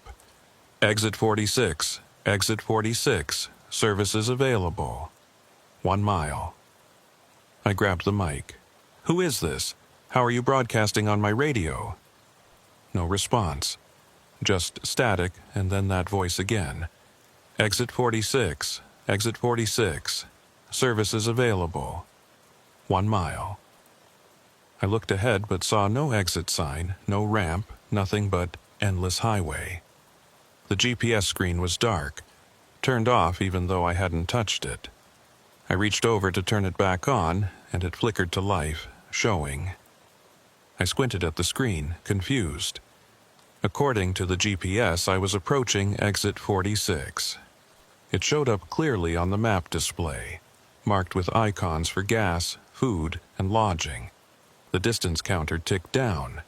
0.8 miles, 0.7 miles, 0.6 miles. No, I said aloud. No, I'm not doing this again. I'm not stopping. But even as I said it, I could see lights ahead on the right side of the road. Sodium vapor lights, 4 of them, arranged in a square pattern exactly like they'd be above gas pumps. And beneath them, that same weathered canopy, that same small convenience store. Exit 46. It was back. Or I was back. Or I'd never left in the first place. I kept my foot on the accelerator, determined to drive past it. I didn't need more coffee. I didn't need gas. I didn't need anything that place might offer. I was going to pass it and keep going and forget it existed. But as I approached, my truck started to slow down. Not because I was braking, my foot was still firmly on the accelerator, but like something was resisting, holding me back. The engine RPM stayed constant, but my speed dropped from 70 to 60 to 50 to 40. Come on, I muttered, pressing harder on the accelerator. Come on, don't do this.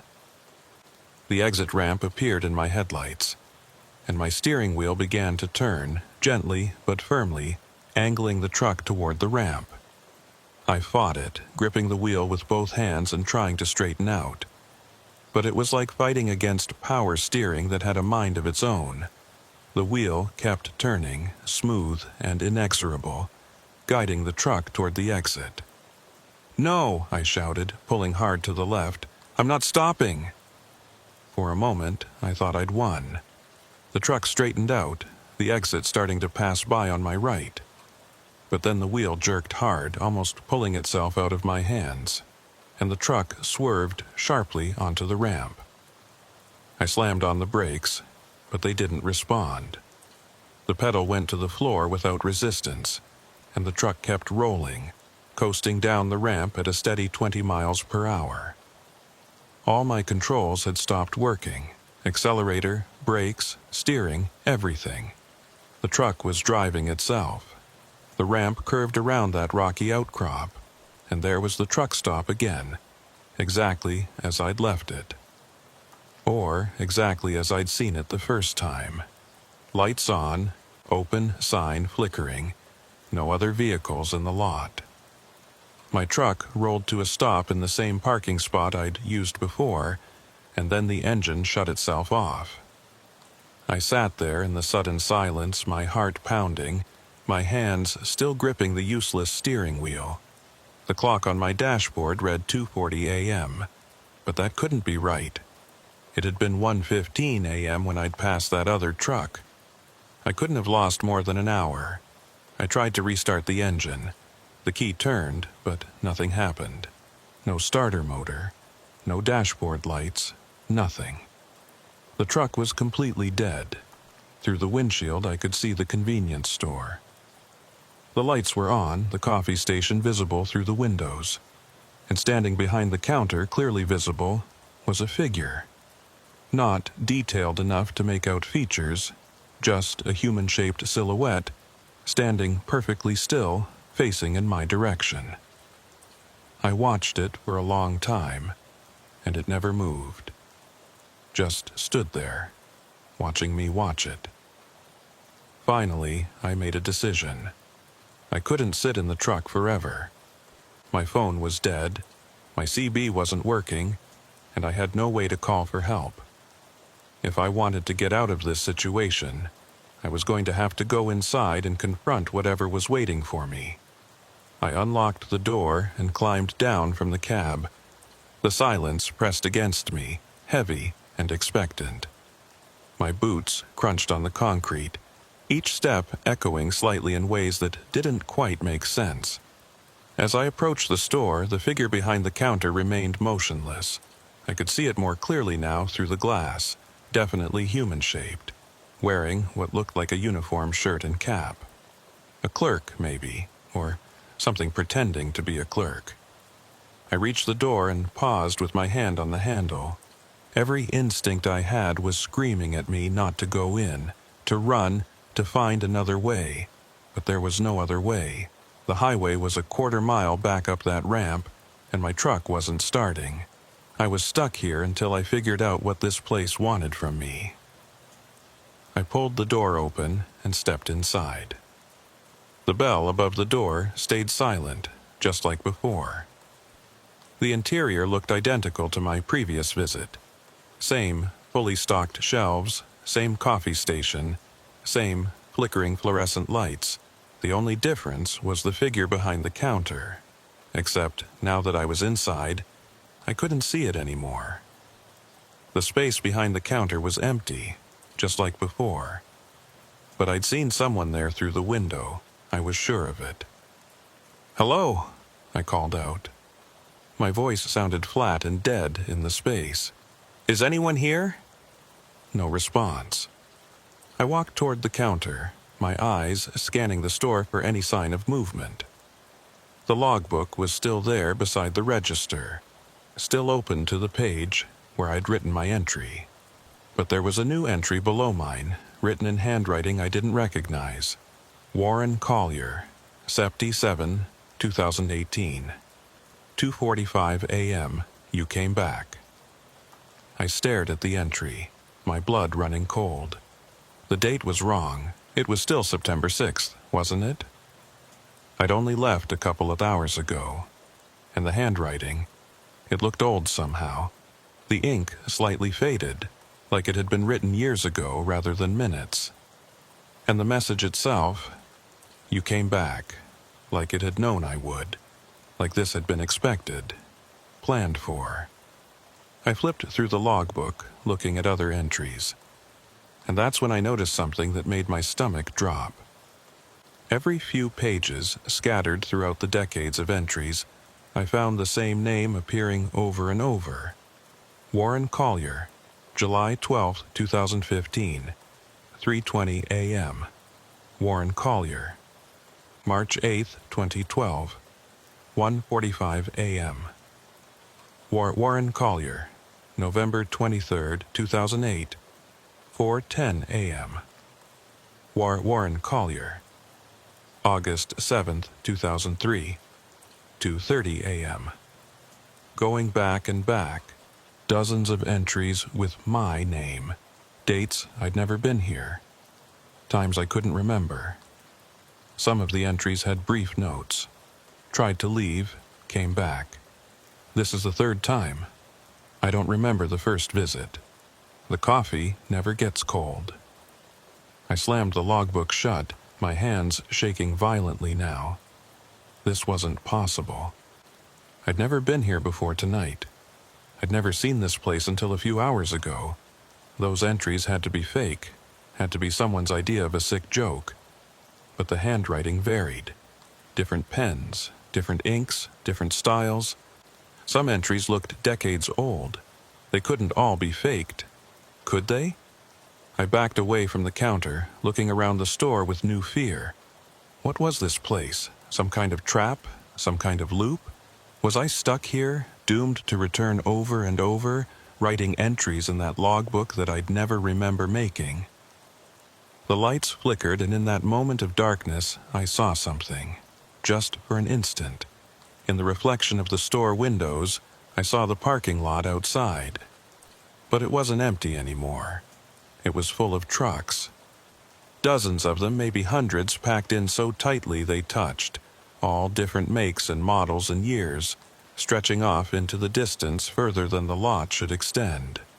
The lights came back on, and the reflection showed only my lone truck sitting in the empty lot.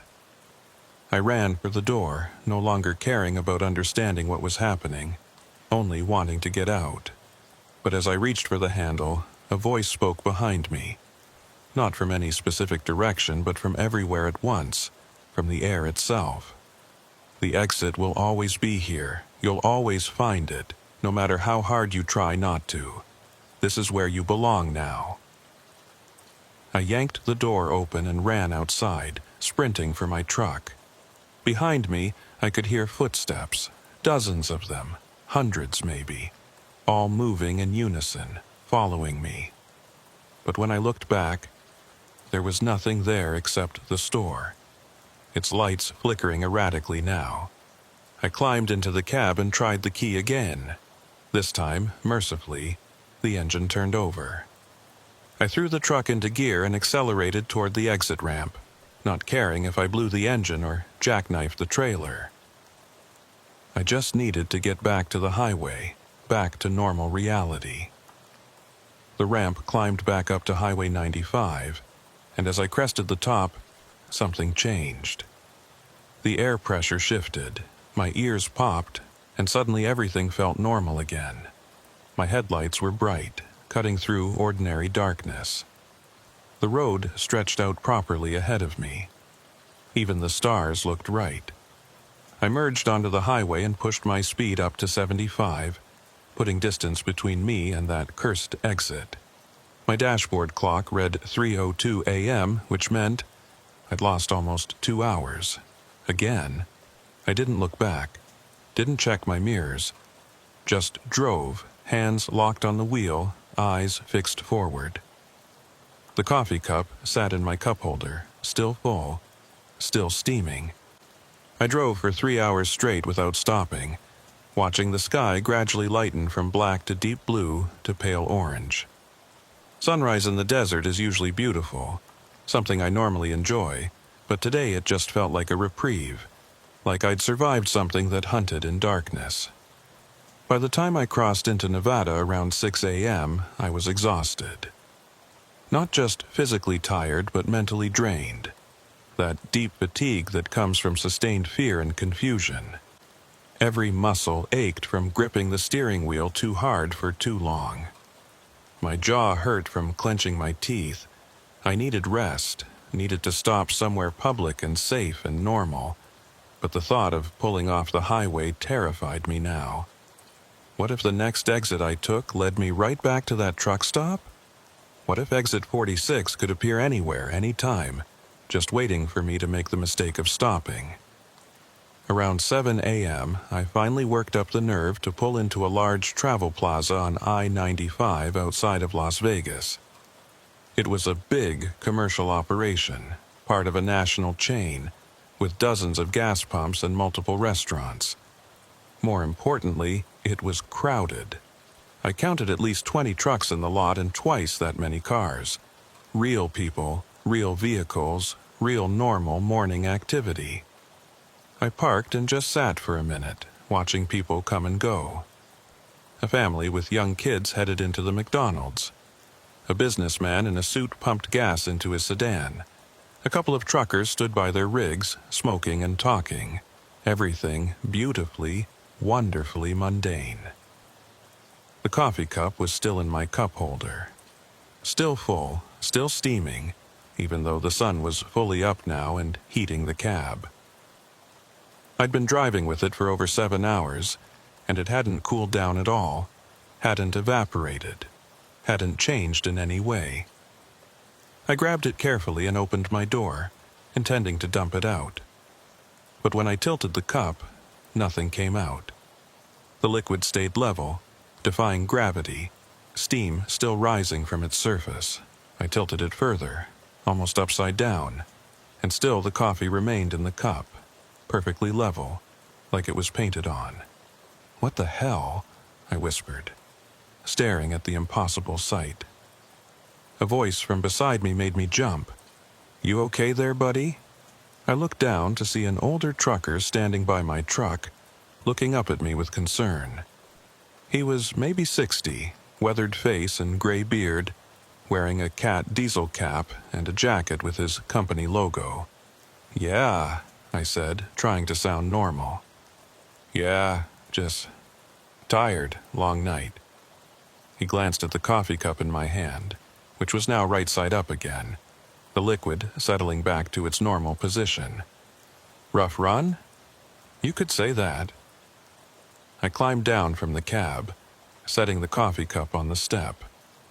"You ever heard of exit 46 on Highway 95?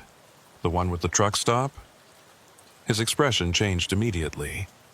The friendly concern vanished, replaced by something that looked like fear mixed with pity. "Where'd you hear about that?" "I didn't hear about it. I was there, twice. Last night." I watched his face, trying to gauge his reaction. "You know about it. I can see it in your eyes." He looked around, making sure no one else was close enough to hear. Then he stepped closer and lowered his voice. "Don't talk about that place, especially not here. You want people thinking you're crazy." "I'm starting to think I am crazy," I admitted. "Tell me what you know, please." He was quiet for a long moment, studying my face. Then he sighed. "You got time for breakfast? This isn't a conversation to have standing in a parking lot."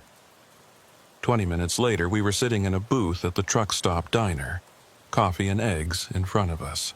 The old trucker's name was Frank Briggs, and he'd been driving for 35 years. The same 35 years that Logbook had been collecting entries. "I saw it once," Frank said, quietly, picking at his hash browns. "Back in Nor, I think it was. Late night run, same as you, same stretch of highway. Saw the sign, thought I'd grab some coffee. Pulled in, and the place was empty. Lights on, everything working, but no people. Did you go inside?" I asked. He nodded. Grabbed coffee, left some money on the counter. Didn't think much of it at the time. Figured maybe it was one of those honor system places or the clerk was in the bathroom. Got back in my truck and left. And I couldn't find it again. Drove that route dozens of times after that. Looked for that exit every single time. Never saw it. Started to think I'd dreamed the whole thing. He took a sip of his coffee, grimacing slightly. Then, about 10 years ago, I'm at a truck stop in Arizona, and I overhear two guys talking about this mysterious exit on 95. Same story. Empty truck stop, fresh coffee, nobody around. That's when I knew I hadn't imagined it. Did they say anything else about what happens if you stop there more than once? Frank's expression darkened. One of them said he'd been back, said he didn't mean to, said he tried to avoid it, but one night he just found himself taking that exit again, and when he went inside, he found a logbook with his name in it from his first visit. But there were other entries too, with his name, from dates he didn't remember. My stomach clenched. What happened to him? Don't know. Never saw him again after that conversation. But here's the thing. Frank leaned forward, his voice dropping even lower. I asked around after that, quiet-like, talking to drivers I trusted. Found 4 other guys who'd been to that exit. All of them had the same story. Empty place, fresh coffee, logbook full of entries. And all of them said the same thing. Once you've been there once, you'll go back.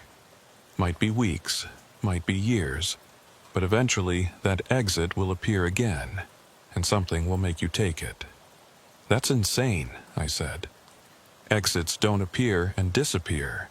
Places don't work like that. You're right, they don't. But that place does. He pushed his plate away, appetite apparently gone. My theory, it's not really there, not physically anyway. It's something else, something that exists in the gaps. Between places, between times. And once it's marked you, once you've stopped there, you're connected to it somehow. Connected how? Hell if I know. I'm a truck driver, not a physicist or a paranormal investigator. But I'll tell you what one old-timer told me, back when I first started asking around. He said the truck stop is collecting something. Every driver who stops there leaves something behind, even if they don't realize it. And the more you go back, the more it takes. I thought about that logbook, about all those entries stretching back decades. Hundreds of drivers, maybe thousands, all stopping at that impossible place. All leaving, what, time, memories, something less tangible. The coffee, I said suddenly. The coffee stays fresh forever. Doesn't cool down, doesn't evaporate. I've had the same cup since last night, and it's like it was just poured. Frank's eyes widened. You took something from there? You took the coffee with you? Yeah, why? Is that bad? Jesus Christ. He ran a hand over his face, looking genuinely scared now. That's worse than just stopping there. That's taking something that belongs to that place. You've tied yourself to it even stronger now. How do I get rid of it? I asked, panic rising in my chest. I don't know. Nobody ever mentioned taking anything from there. Everyone just got coffee or gas and left. He stood up, pulling out his wallet and throwing some bills on the table. Listen, I gotta get going. I've got a schedule to keep, but you need to figure out how to break that connection, and fast. Because if what I've heard is true, the more times you go back, the harder it is to leave. Wait, I grabbed his arm. What do you mean, harder to leave? I left twice. I got back on the highway both times. Frank looked at me with something like pity in his eyes. Did you? Or did it let you leave? Think about it. That place has been operating for at least 35 years, probably longer. If it couldn't let people leave, someone would have noticed. Trucks don't just disappear without questions being asked. Families would report missing drivers. The authorities would investigate. So, what are you saying? I'm saying it lets most people leave. Lets them come back again and again, taking a little more each time. But eventually... He trailed off, not finishing the thought. Eventually what? I demanded. Eventually, you don't leave.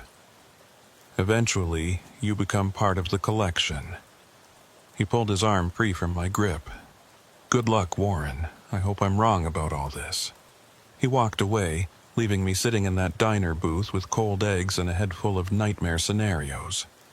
I looked out the window at my truck sitting in the parking lot, that coffee cup visible on the step where I'd left it, steam still rising in the morning sunlight.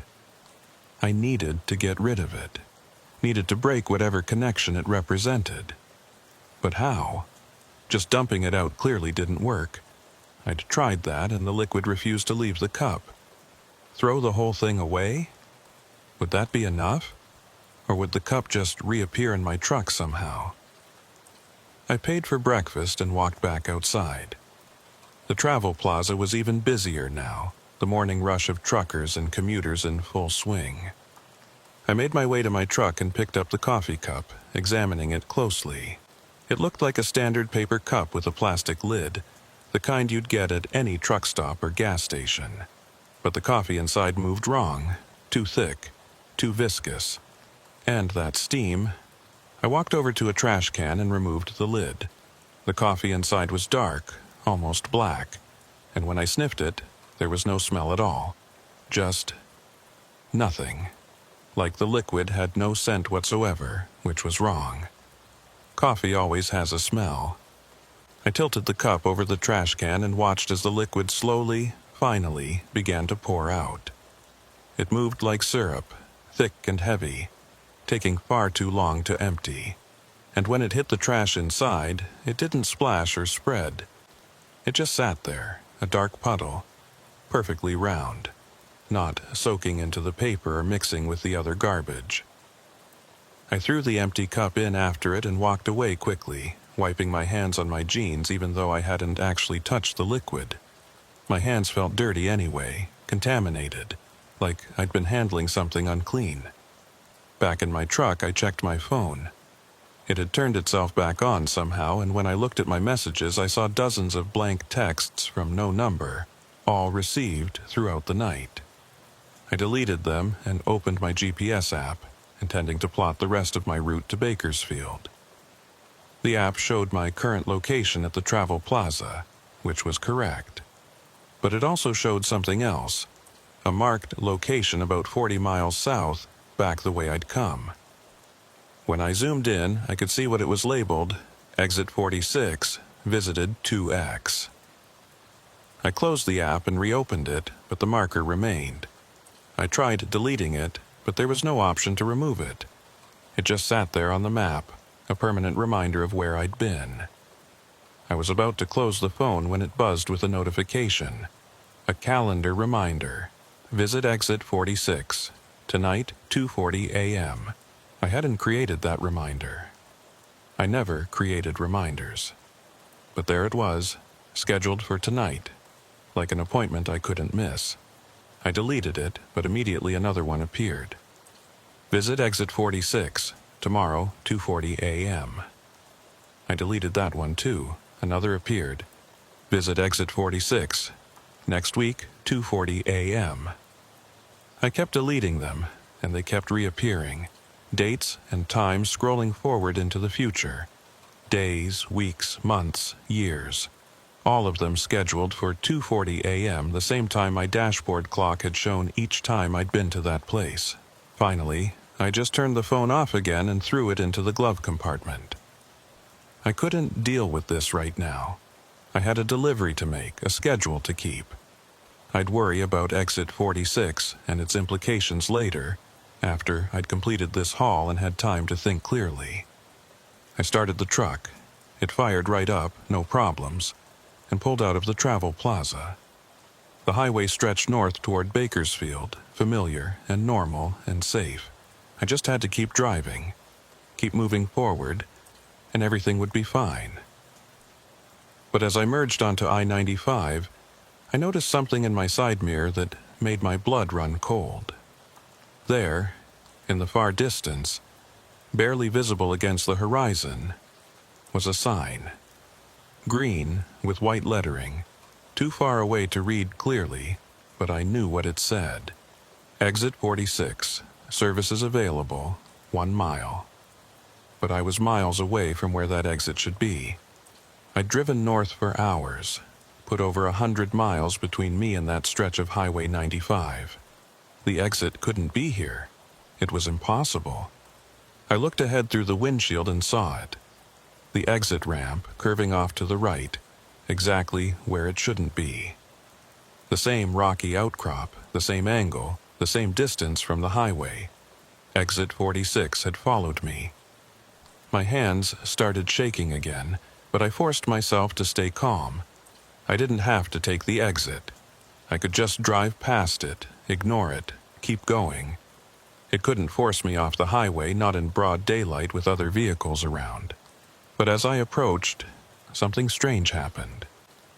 The other vehicles on the highway, the cars and trucks that had been visible moments before, were gone. Not gradually, not fading into the distance, but just gone. Like someone had flipped a switch and removed them from reality. I was alone on the highway. Completely alone. And my truck was slowing down again, the same way it had before, speed dropping even though my foot was on the accelerator. The steering wheel began to turn, guiding me toward the exit. "No," I said, gripping the wheel tighter. "Not again. You're not doing this again." But the wheel kept turning, smooth and inexorable, and my truck rolled onto the exit ramp like it was following a script. Down the ramp, around the rocky outcrop, and there was the truck stop again. Exactly as it had been. Except this time there were other vehicles in the lot. Trucks, mostly, a dozen or so, parked at various angles, and standing beside them, watching my approach, were figures. Human-shaped, wearing trucker clothes, but their faces. Their faces were blurred somehow, like I was looking at them through frosted glass. My truck rolled to a stop in the center of the parking lot and the engine shut off. Through my windows I could see the figures slowly approaching, walking in unison, forming a circle around my truck. The dashboard clock read 2:40 a.m. even though the sun was shining bright overhead. And from the CB radio, even though it was turned off, even though I'd unplugged it, I heard a voice. "Welcome home, Warren. We've been waiting for you." I don't remember getting out of the truck. One moment I was sitting in the cab, watching those blurred figures surrounding me. And the next, I was standing in the parking lot with my hand on the door handle of the convenience store. The sun was still shining overhead, but the light looked wrong, like it was coming through dirty glass. The shadows fell in directions that didn't match the sun's position. The figures were still there, standing in a circle around my truck, but they were clearer now. I could see their faces, and the sight made something in my chest clench. They weren't strangers. I recognized some of them from the CB radio conversations I'd had over the years, from brief encounters at truck stops, from passing waves on lonely highways. Fellow truckers, some I'd known by name, others just familiar faces. But they were wrong, somehow. Their expressions were too neutral, too blank. Their eyes tracked me, but didn't seem to see. They just stood there, silent and still, like mannequins arranged in a parking lot. I pushed open the door to the convenience store. The bell still didn't ring, and went inside. The logbook was on the counter, open to a page near the end. I walked over and looked at the most recent entry.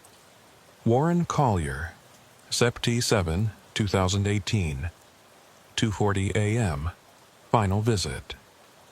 Below it, in the same handwriting, was a note that made my knees weak. "Thank you for your service. Your route has been reassigned. Please proceed to the back room for processing." The back room, that door marked "Employees Only" that I'd seen on my first visit. It was open now, not just cracked but fully ajar, and the darkness beyond seemed less absolute. I could see light in there, a faint orange glow, and movement. Shadows moving against shadows. I should have run. Should have tried to get back in my truck and force it to start, drive through those standing figures if necessary, romb the barrier at the exit if that's what it took.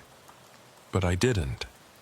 Something compelled me forward, toward that open door, like a fish being reeled in by an unseen line. The back room was larger than it should have been. Larger than the entire store, actually. The space extended back into impossible distances, the ceiling rising to heights I couldn't see.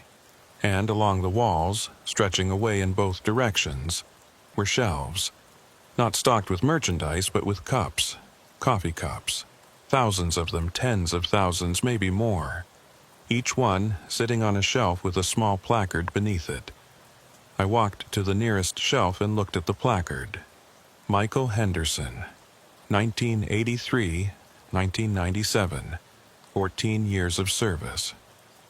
The cup above it was full of coffee, steam rising gently. I moved to the next one. Ruth Martinez, 1991-2008, 17 years of service. Another full cup, still steaming. I walked down the aisle, reading placard after placard. Names I didn't recognize, dates that spanned decades. Every one of them had a cup of fresh, steaming coffee sitting above their name.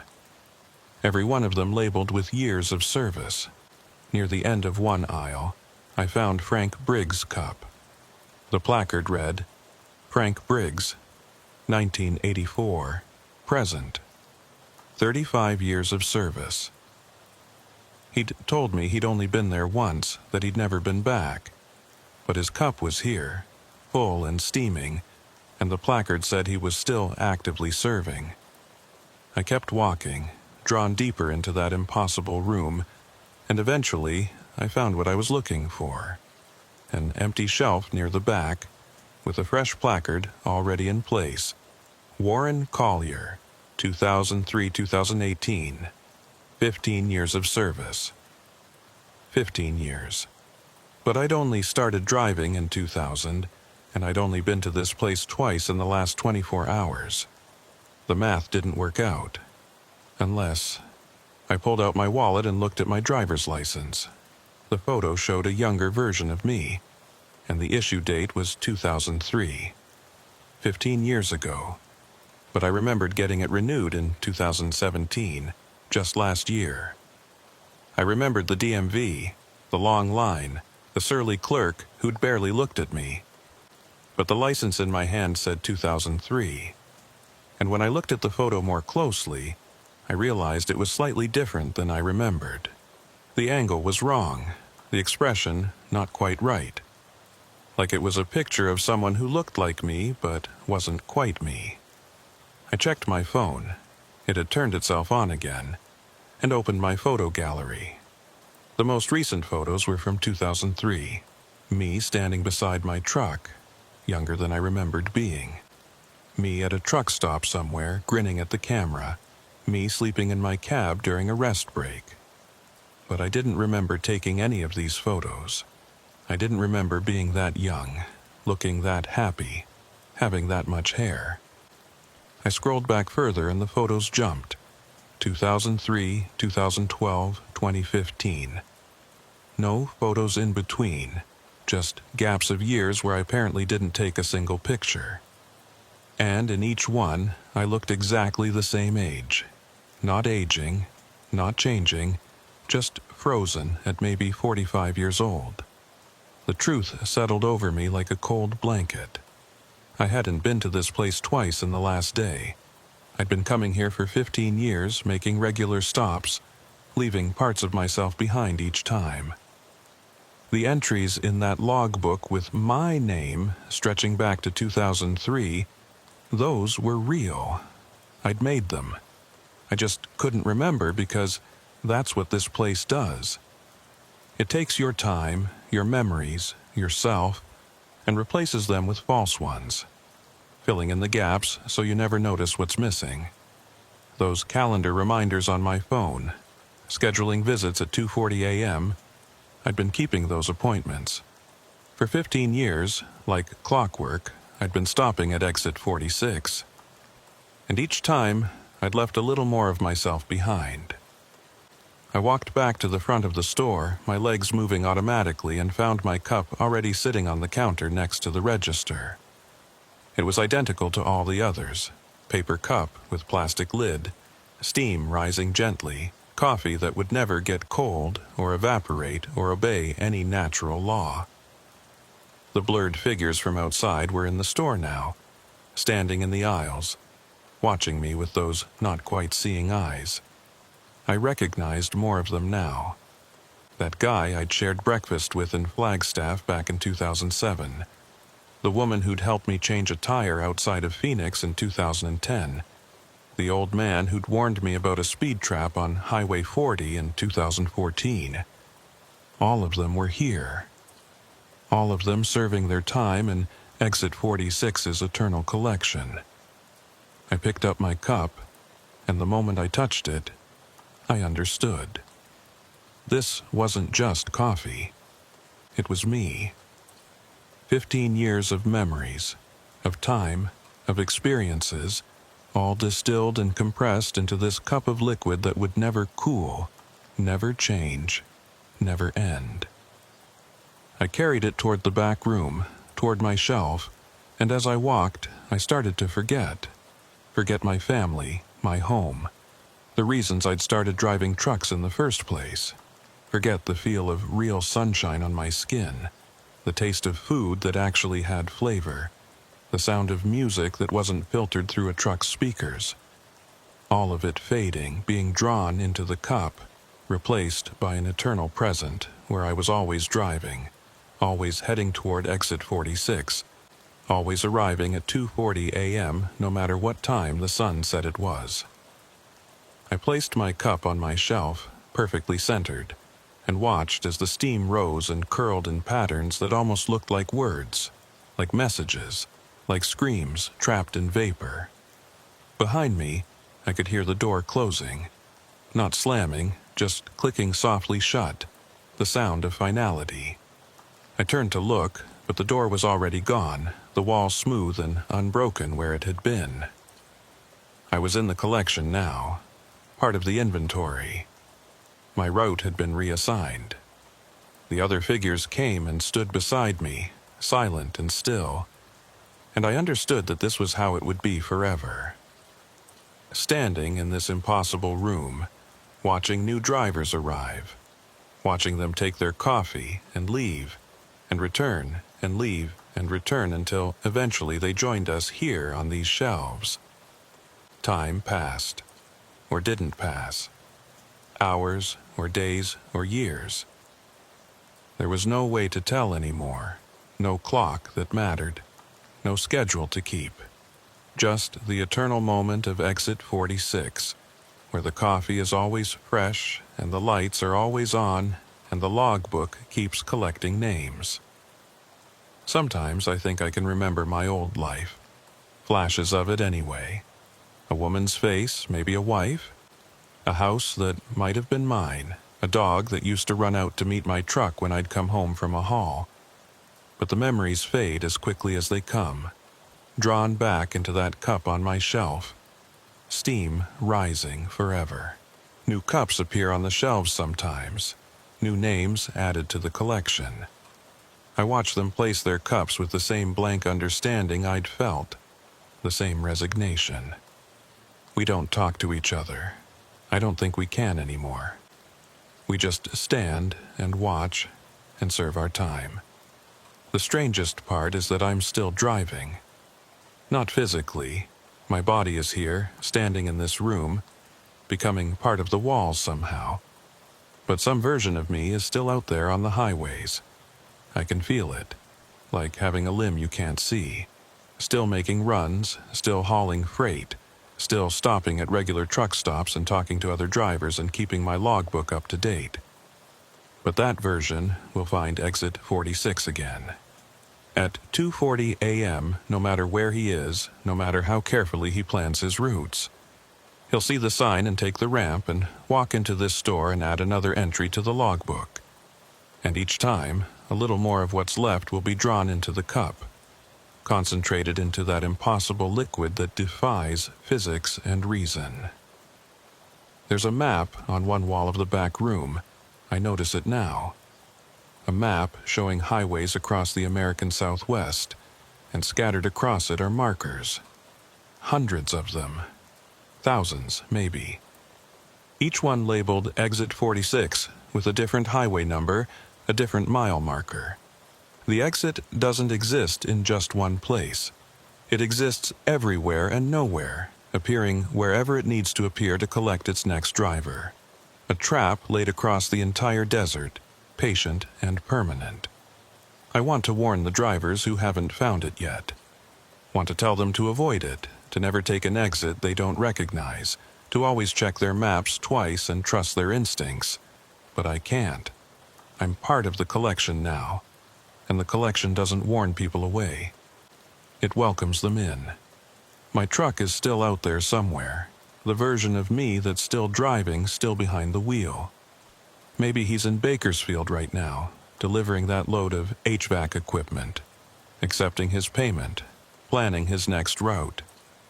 Not knowing that he's already given 15 years to Exit 46, not remembering any of it, just living in the false timeline the exit created for him. He'll drive that route again. Tomorrow, or next week, or next month. And at 2:40 a.m. he'll see the sign. He always does. And each time he stops, the cup on my shelf gets a little fuller, the steam rises a little higher, and another memory gets distilled into liquid that never cools, never changes, never ends. The logbook in the front room is always open now when I check it, always showing my entry from 2003, from my first visit that I don't remember. Sometimes I walk out there and read through it, looking at all the names, all the dates, all the brief notes drivers left before they understood what this place was. And sometimes, very rarely, I see new entries appear even though nobody is in the store. Names and dates and timestamps, writing themselves in invisible hands. Warren Collier, Sept. 14, 2018, 2:40 a.m. Warren Collier, Sept. 21, 2018, 2:40 a.m. Warren Collier, Sept. 28, 2018, 2:40 a.m. On and on, regular as clockwork. Marking visits I won't remember making. Time I'm still giving, even though I'm already here, already collected. The exit will never let me go. Not completely. Some part of me will keep driving those desert highways forever. Keep finding Exit 46 at 2:40 a.m. Keep stopping for coffee that tastes perfect and never gets cold.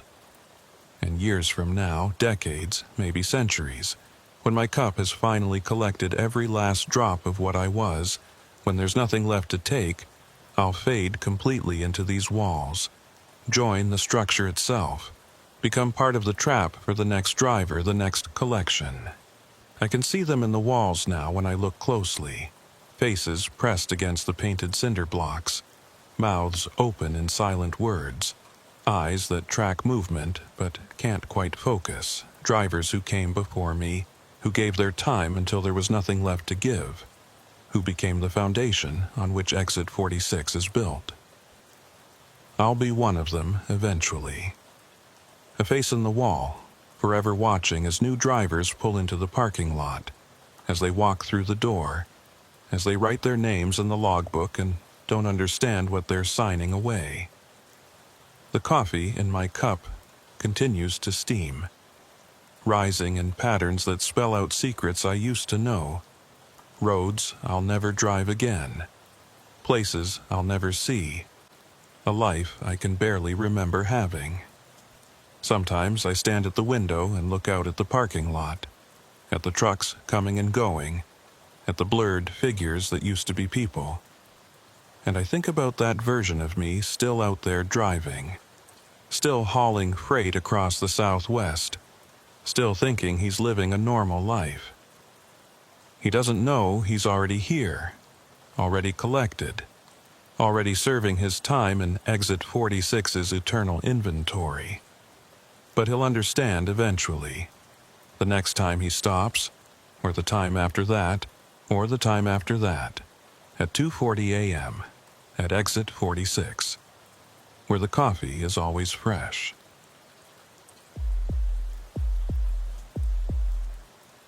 The thing about driving the same route for 12 years is that you stop seeing it. Your eyes register the road, your hands make the turns, your foot finds the brake when it needs to, but your mind is somewhere else entirely. Autopilot, they call it. Dangerous as hell, but every long-haul trucker does it. You have to, or the boredom will eat you alive. My name is Levi Mason, and I've been running freight between Phoenix and Salt Lake City since 2006. Same route, same highways, same truck stops. I could drive it blindfolded if you asked me to. Interstate 17 north out of Phoenix, merge onto I-15 at Flagstaff, straight shot through the Arizona Strip and into Utah. 10 hours door to door if traffic cooperates, which it usually does on night runs. I prefer nights, always have. Something peaceful about the desert after dark, when the heat finally breaks and the sky opens up to show you stars you can't see anywhere near a city. The roads are emptier too, which means I can make better time and get home sooner. Home being a small apartment in Holiday, just outside Salt Lake, where my girlfriend Megan waits with increasing patience for me to finally get a local job that doesn't involve 3 days a week on the highway. This story starts on a Tuesday in late October 2018. I'd picked up a load of restaurant equipment in Phoenix, industrial refrigerators, commercial ovens, that kind of thing, headed for a new hotel in Park City. The manifest said they needed it by Thursday morning, so I had plenty of time, but I wanted to get ahead of schedule. There was supposed to be weather coming in later in the week, early snow in the high country, and I didn't want to get caught in it. I left Phoenix around 8 p.m., which would put me in Salt Lake around 6 in the morning if I pushed straight through. The temperature was perfect, mid-60s, cool enough to drive with the windows cracked. I had my playlist going, mostly classic rock and old country, the kind of music my dad used to play when I was a kid riding in his truck. The first couple hours went smooth, up through Black Canyon City, through the Prescott National Forest, traffic thinning out as I gained elevation. I stopped once at a rest area near Cordis Junction, used the bathroom, grabbed a Red Bull from the vending machine. There were a few other trucks there, but nobody I recognized. Just anonymous drivers on their own anonymous routes. All of us heading somewhere, all of us alone. Back on the road, climbing higher, the air getting cooler. I could see Flagstaff's lights in the distance, that orange glow against the dark sky.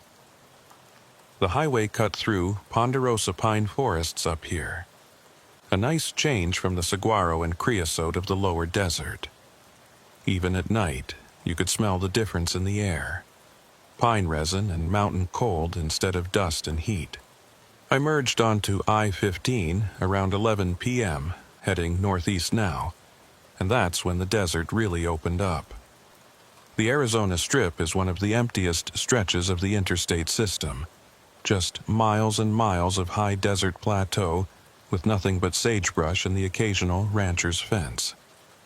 During the day, you can see the Vermilion Cliffs to the east, all those layers of red and orange rock that make you feel like you're driving through geological history. But at night, it's just darkness and the stars and the occasional pair of animal eyes reflecting in your headlights. I'd driven this stretch hundreds of times.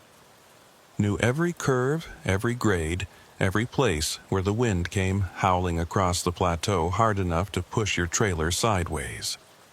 I knew that the next services were at a truck stop about 60 miles ahead, and after that, nothing until St. George, another 80 miles north. But around mile marker 315, I started noticing something strange. The highway felt different somehow. Not the pavement itself, that was the same, but the space around it.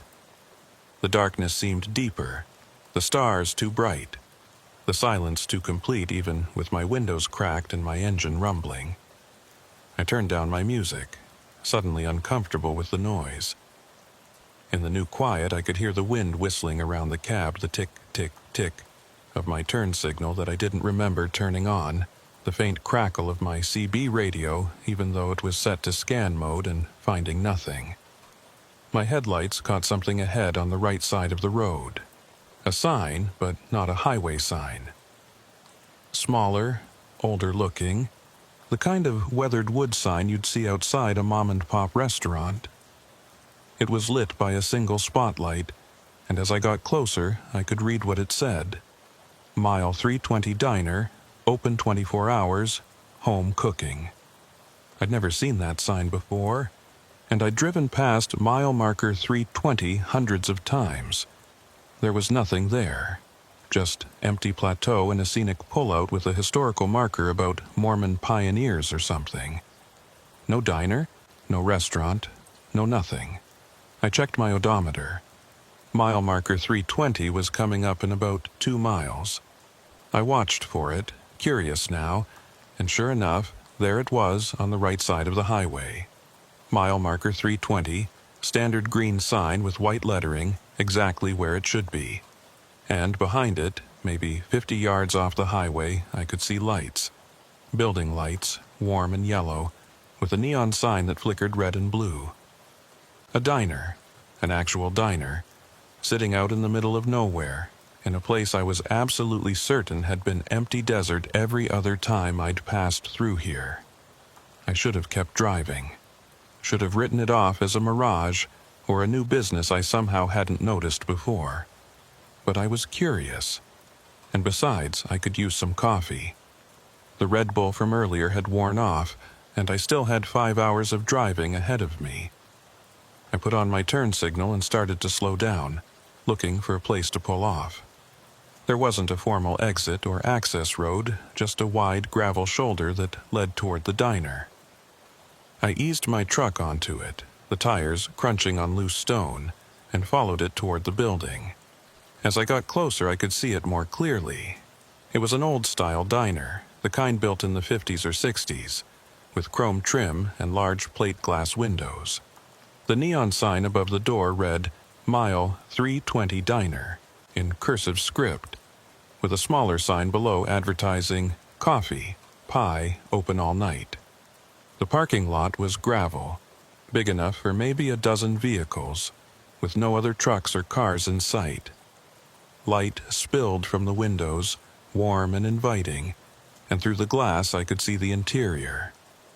Red vinyl booths, a long counter with stools, a classic jukebox in the corner.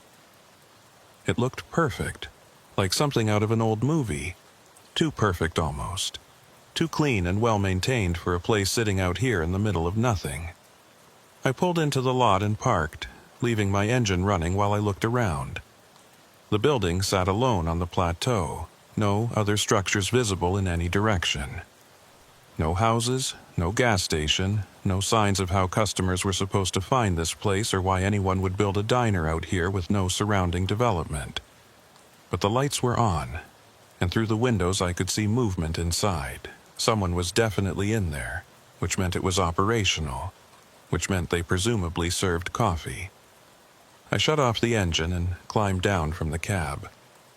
The wind hit me immediately, cold and sharp, carrying that distinctive high desert smell of sage and dust. The temperature had dropped significantly since Phoenix, probably in the low 40s now, and I wished I'd grabbed my jacket. But the diner was only about 20 feet away, and I'd just be inside for a few minutes. As I walked toward the entrance, I noticed how quiet everything was. No highway noise, even though I-15 was only 50 yards away. No wind sound, despite the fact that I could feel it pushing against me. Just perfect, absolute silence, like someone had wrapped the whole area in soundproofing.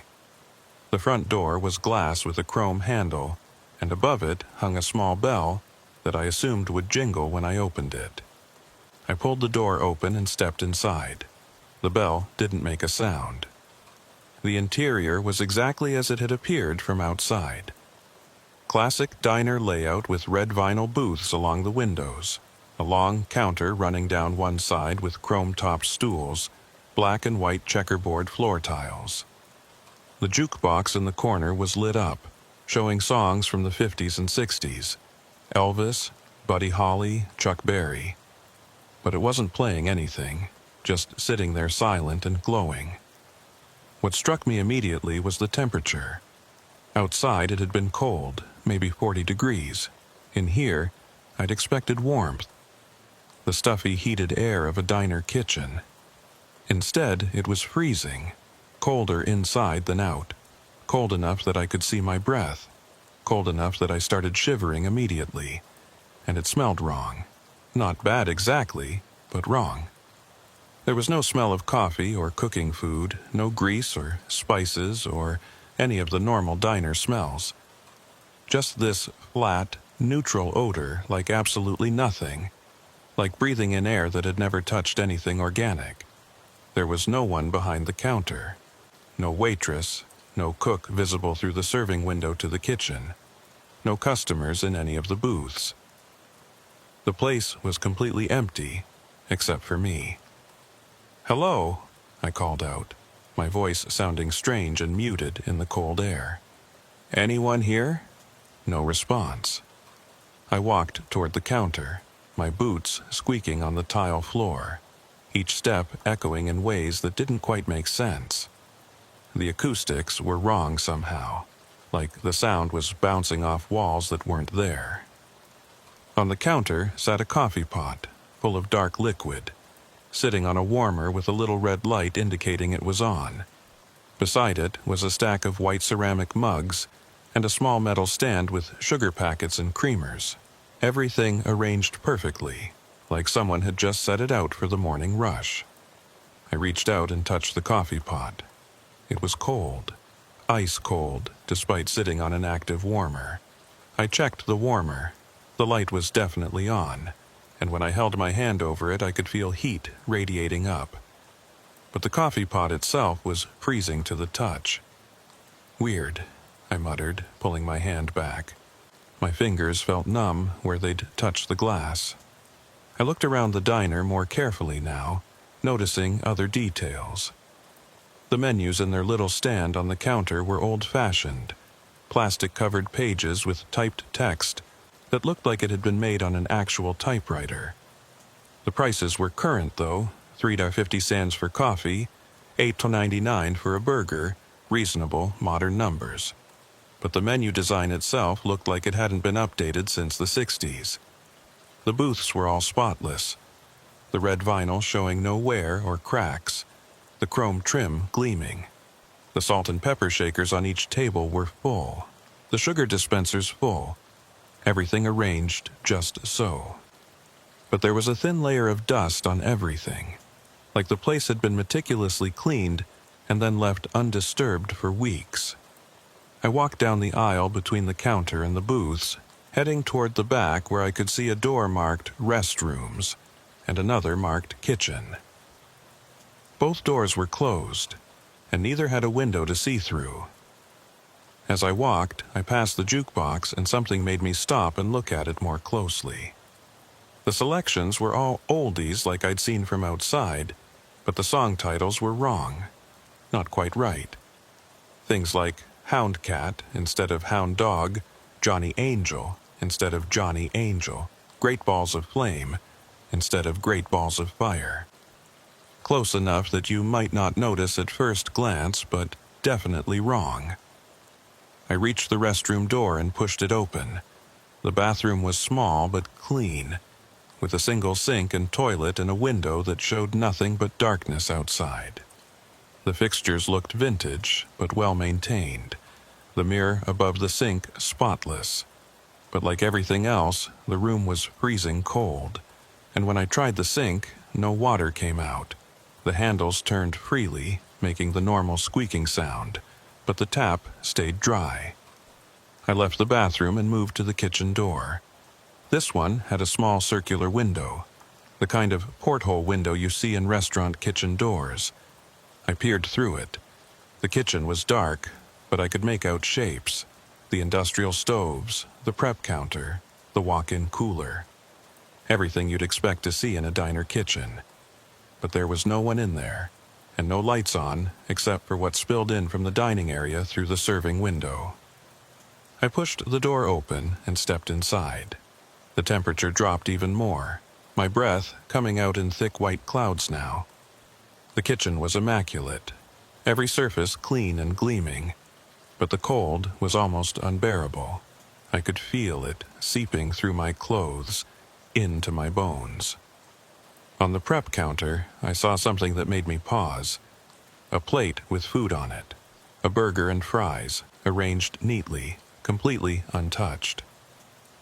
The burger was cut in half, showing the interior, lettuce, tomato, cheese, perfectly assembled. The fries were golden brown and crispy looking, but everything was covered in frost. Thin white crystals coated the food, the plate, the counter around it, like someone had put a freshly made meal in a freezer for days. I reached out and touched one of the fries. It snapped in half like it was made of ice, shattering into frozen fragments that tinkled against the plate. My heart rate picked up. This was getting too weird. Time to leave, get back in my truck, get back on the highway, and forget this place existed. I turned to head back to the dining area, and that's when I saw it. On the wall beside the kitchen door, there was a calendar. One of those old-fashioned tear-off calendars where you remove a page each day. It was showing October, which was correct. The year was visible at the top, 2018, but someone had been crossing off the days. Big red X marks through each date, and the last date that had been crossed off was October 23rd. Today's date. My date. Except I was certain no one had been in this kitchen. The dust on the counters, the frost on everything, the complete absence of any human activity. It all suggested the place had been abandoned for a long time. So, who had marked today's date on the calendar? I pushed through the kitchen door back into the dining area, moving faster now, ready to leave. But as I passed one of the booths, something caught my eye. Something sitting on the table that I was sure hadn't been there when I walked past the first time. A mug of coffee, steaming hot, completely out of place in this freezing room. The ceramic was dry on the outside, no condensation, but vapor rose from the liquid inside in thin tendrils. And beside the mug was a lighter, an old Zippo, chrome finish, lying on its side on the table. The lighter was dirty, covered in fine brown dust or dirt, with what looked like sand in the crevices. I picked up the lighter carefully. It was heavy, real metal, and when I flipped it open I could see the flint wheel and wick inside. Someone had used this recently. The wick was slightly charred, and there was still fluid in it. I could smell it, that distinctive lighter fluid smell. On the side of the lighter, worn but still readable, was an engraving. LM 2018. My initials. My year. My hands started shaking and the lighter slipped from my fingers, clattering onto the table. I stepped back from the booth, my breath coming faster, my heart hammering against my ribs. This wasn't right. Nothing about this was right. The cold diner with its perfect vintage aesthetic, the frozen food, the calendar marked with today's date, and now this lighter with my initials on it. It felt like a trap, like something had been arranged specifically for me. I turned toward the front door, ready to run, and froze. There was someone sitting in one of the booths near the entrance, an old man, maybe 70 or 80, wearing a trucker jacket and a cat diesel cap. He was facing away from me, looking out the window at the parking lot completely still. He hadn't been there a moment ago. I was certain of it. The diner had been completely empty. "Excuse me," I said, my voice coming out rougher than I intended. "Do you work here? I'm looking for someone who can help me." The old man didn't respond, didn't turn around, didn't acknowledge that he'd heard me at all. Just sat there, motionless, staring out the window. I walked toward him, my footsteps seeming too loud in the silent diner. As I got closer, I could see more details.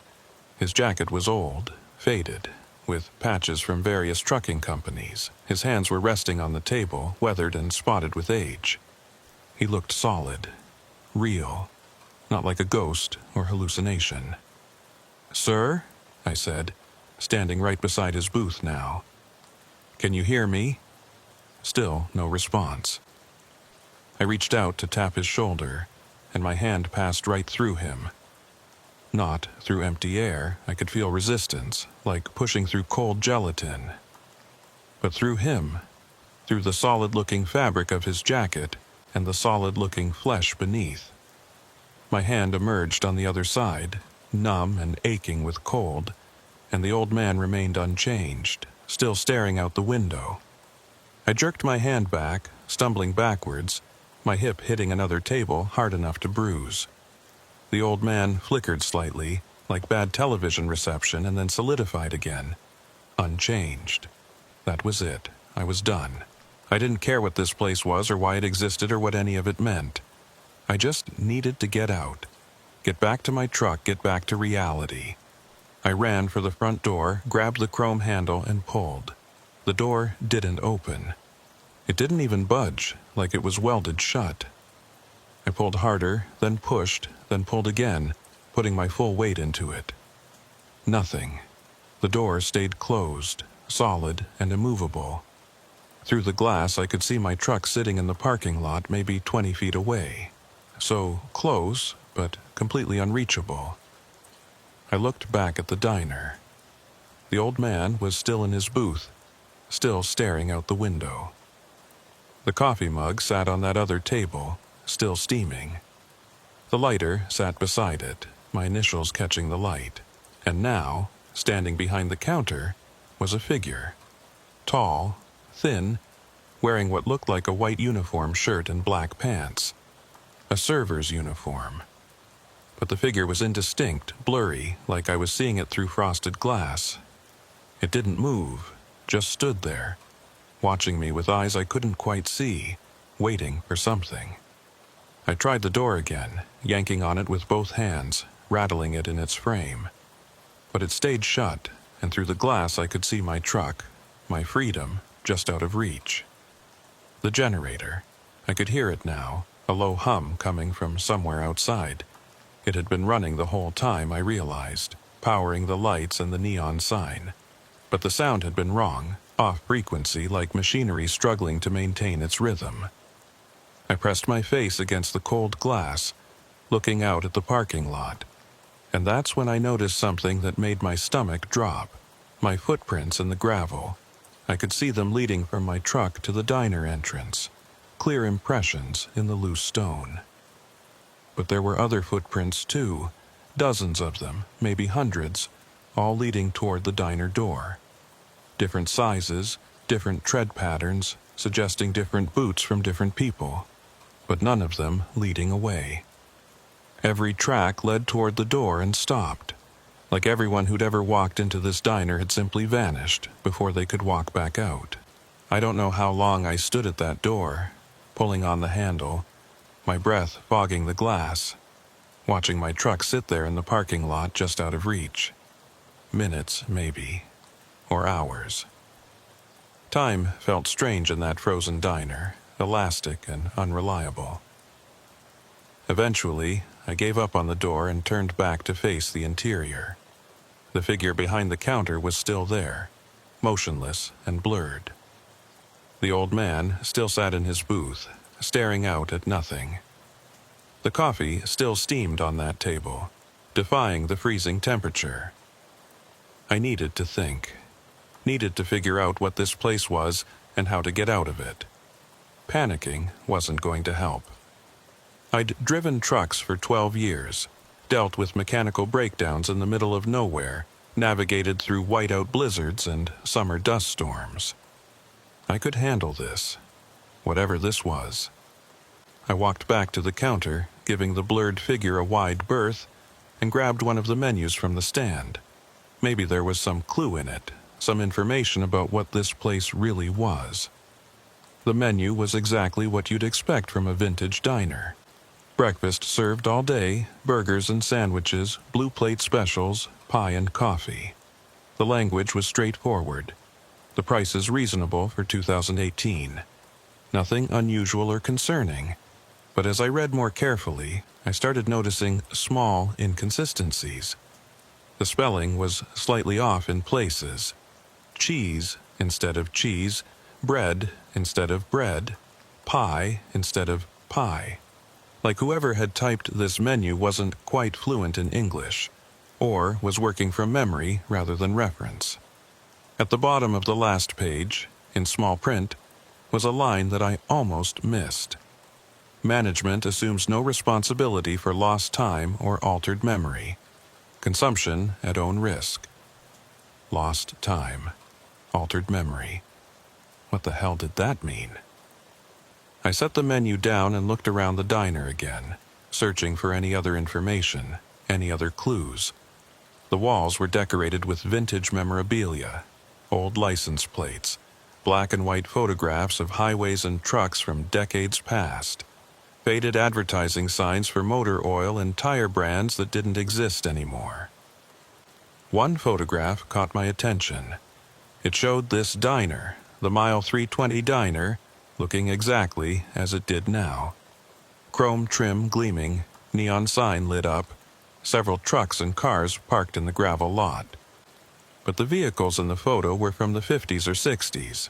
Rounded fenders, no seat belts, that distinctive vintage aesthetic. And standing in front of the diner, posing for the camera, was a group of people. A family, maybe. 2 adults and 3 children, all dressed in 50s-style clothing, all smiling at the camera. But their faces were wrong, blurred and indistinct, like the features had been smudged before the photo could develop properly.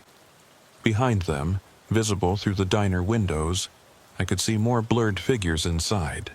Customers, presumably, though their forms were just vague human shapes, nothing detailed or recognizable. I moved to the next photograph. This one showed a truck driver standing beside his rig, which looked to be from the 70s based on the cab design. The driver's face was clearer in this photo. I could make out a beard, sunglasses, a confident smile. He was holding something up to the camera, and when I looked closely I could see it was a lighter. A chrome Zippo, just like the one sitting on that table. The next photo showed a different truck, a different driver, this one from maybe the 80s. Same pose, same confident smile, same lighter held up to the camera. And the next photo after that, 90s truck, another driver, another lighter. I walked along the wall, looking at all the photographs, and the pattern held. Dozens of photos, different eras, different trucks, different drivers. But all of them holding up that same lighter. All of them posing in almost the exact same way. All of them looking like they were showing off something they were proud of. And in the background of every single photo, visible through the diner windows, were those blurred figures. Always present, always watching, always indistinct. My hands were going numb from the cold, my teeth starting to chatter despite my best efforts to stay calm. I needed to warm up, or at least get my blood moving. I started walking around the diner, checking every door, every window, looking for another way out. The windows didn't open. They were sealed shut, probably had been for years. The glass was thick, maybe double-paned, and when I knocked on it, the sound was dead and muffled. There was a door in the back corner marked Office. I tried the handle and found it unlocked. The door swung open to reveal a small room with a desk, a filing cabinet, and walls covered in papers and photographs. The office was even colder than the dining area, if that was possible. My breath came out in thick clouds that hung in the air for long seconds before dissipating. I stepped inside, and the door swung shut behind me with a soft click. The desk was old metal, painted gray, with a blotter and a desk lamp, and a cup full of pens. In the center of the blotter was a notebook, spiral-bound, lying open to a page filled with handwritten text. I picked up the notebook and began reading. The handwriting was cramped and hard to decipher, but I could make out most of it. Day 47. Still can't leave. Door won't open. Windows sealed. Tried breaking the glass, but nothing works. Food doesn't spoil, but tastes like nothing. Water from the tap is frozen. Temperature keeps dropping. I think I'm the only real person here. The others, they're something else. They watch me, but don't interact, don't speak, don't move unless I look away. Day 48. Found the photographs on the wall. Recognized one of the trucks. It belonged to a driver named Marcus, who disappeared in 2003. His family never found out what happened to him. Is he one of the blurred figures now? Is that what happens if you stay too long? Day 49. The lighter appeared on the table today. My initials on it, just like all the others in the photos. I don't remember ever owning a Zippo, but it has my initials from this year. Like it was made for me, like this place has been waiting for me. Day 50. I tried calling for help on my CB, but there's no signal. Tried my cell phone, same thing. It's like this place exists outside of normal space, outside of normal time. The calendar on the wall keeps updating itself. Every morning, a new X mark. But I don't remember sleeping, don't remember eating, just endless cold and darkness, and waiting. Day 51. I understand now. This isn't a diner, it's a collection point, a trap. It appears at mile marker 320 for certain drivers who are meant to stop here. And once you're inside, you can't leave until you're ready to join the others. Until you're ready to become one of the blurred figures, another photograph on the wall, another lighter in the collection. Day 52. I saw myself today, in one of the windows looking out. But it wasn't a reflection. It was me, standing inside the diner, looking out at me. How can I be in two places at once? Unless time doesn't work right here. Unless past and present and future are all happening simultaneously. Day 53. The coffee stays hot. Always hot, no matter how long it sits. I've been avoiding it, but I'm so cold. So unbearably cold. Maybe if I drink it, I'll warm up. Maybe that's what I'm supposed to do. Day 54. Today, The entry stopped there, mid-sentence. The pen trailing off the page like the writer had been interrupted or had simply stopped existing. I flipped through the rest of the notebook, but all the remaining pages were blank. I set the notebook down with shaking hands and looked at the walls. They were covered in papers, delivery manifests, bills of lading, trucking company schedules. All of them showing routes that pass through mile marker 320. All of them bearing different names, different dates, going back decades. And among the papers were photographs. Not the vintage ones from the dining area, but modern ones, digital prints. Photos of trucks in the parking lot. Photos of drivers standing in front of the diner. Photos of the interior taken from different angles. In every photo, I could see those blurred figures. Sometimes in the background, sometimes in the foreground. Always present. Always watching. And in some of the more recent photos, I could see details I recognized. A cat diesel cap like the one the old man in the booth was wearing. A jacket with patches from trucking companies I knew. Faces that were almost familiar, like people I'd seen before but couldn't quite place. There was a filing cabinet in the corner. I pulled open the top drawer and found it full of folders, each one labeled with a name and date. I pulled out the first one and opened it. Inside was a driver's license, a commercial license actually, with a photo of a man in his 40s. Name, Robert Garrison. Issue date, 2015. Expiration date, 2020. Stapled to the license was a note in the same cramped handwriting from the notebook. Stopped at Mile 320 Diner, October 12, 2015, 2:40 a.m. Never reached destination. Truck found abandoned at mile marker 320. No sign of driver. Case remains open. I pulled out another folder. Another license, another note, another disappearance, and another, and another. The drawer was full of them. Dozens of drivers who'd stopped at this diner and never left. All their cases unsolved, all their trucks found empty at mile marker 320. My chest felt tight, my breathing shallow. I checked the other drawers and found more of the same. Hundreds of folders. Hundreds of missing drivers, going back to the early 80s when the interstate had first been built through this area. In the bottom drawer, at the very back, I found a folder that was thicker than the others. I pulled it out and saw why. It contained multiple licenses, all with the same photo, the same name, but different dates. Marcus Rivera. The name Frank had mentioned in my last haul, the driver who'd disappeared in 2003. But there were licenses for Marcus Rivera from 95, 2000, 2003, 2008, 2012, 2015, and 2018.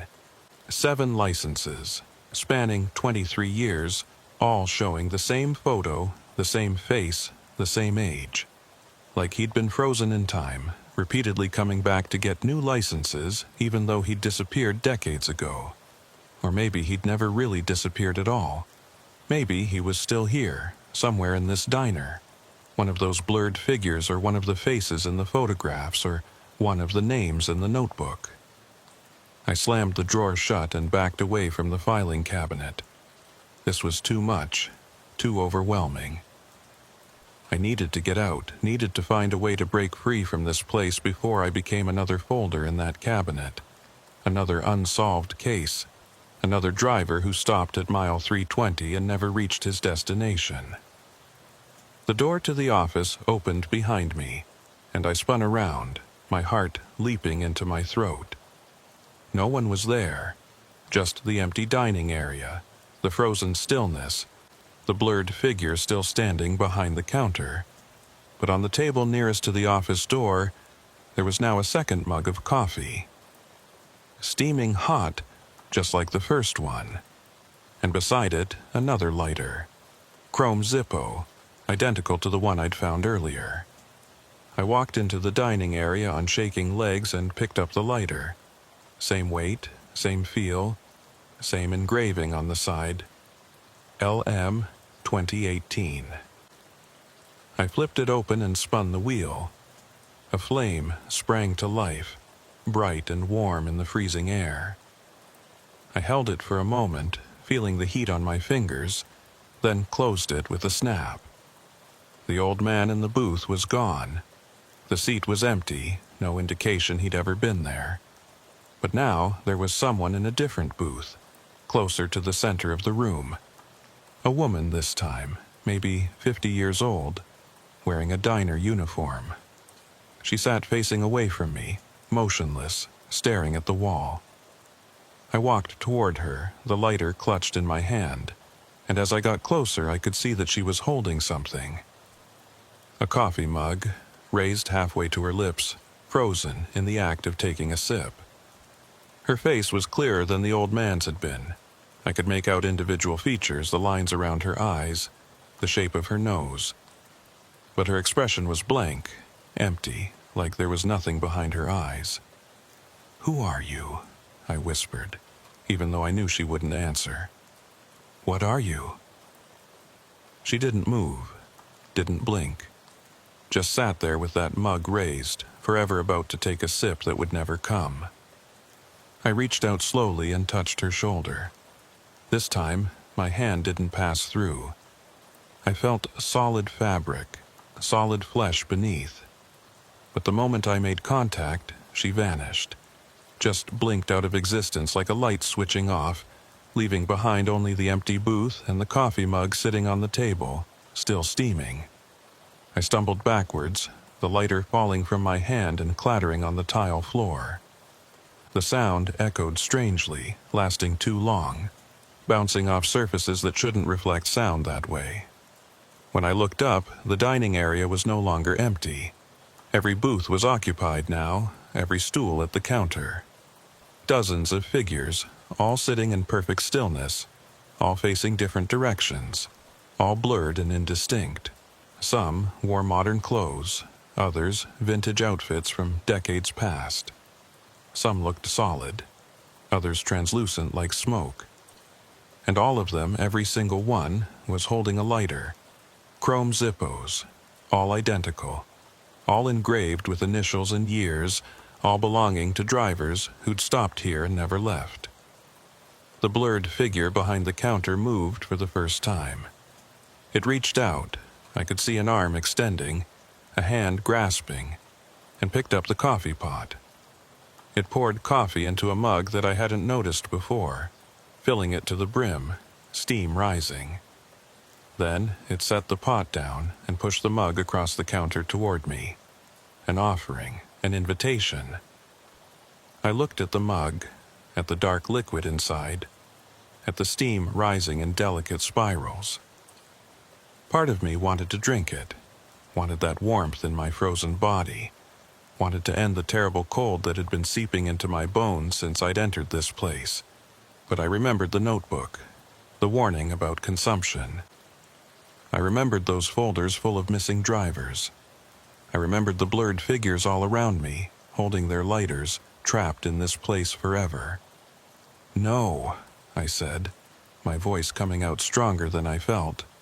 "I'm not drinking that. I'm not staying here."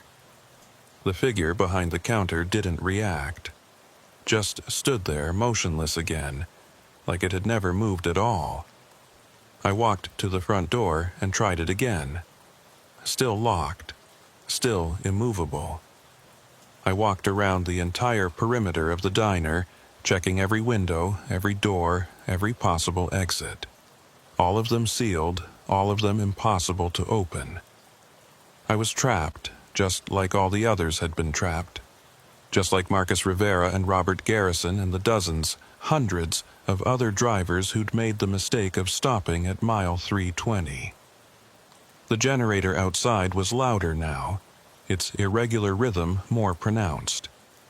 The lights flickered slightly, in sync with the engine's stuttering, and in those moments of near darkness, I could see the figures more clearly, could see their faces, their expressions, the terror frozen on some of them, the resignation on others.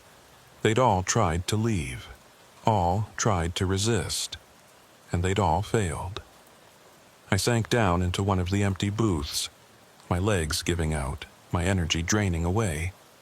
The cold was overwhelming now, numbing my extremities, slowing my thoughts. I could feel myself starting to shut down, my body going into survival mode, conserving heat and energy. The coffee sat on the counter, still steaming, still waiting. I might have sat in that booth for minutes or hours or days. Time had stopped meaning anything.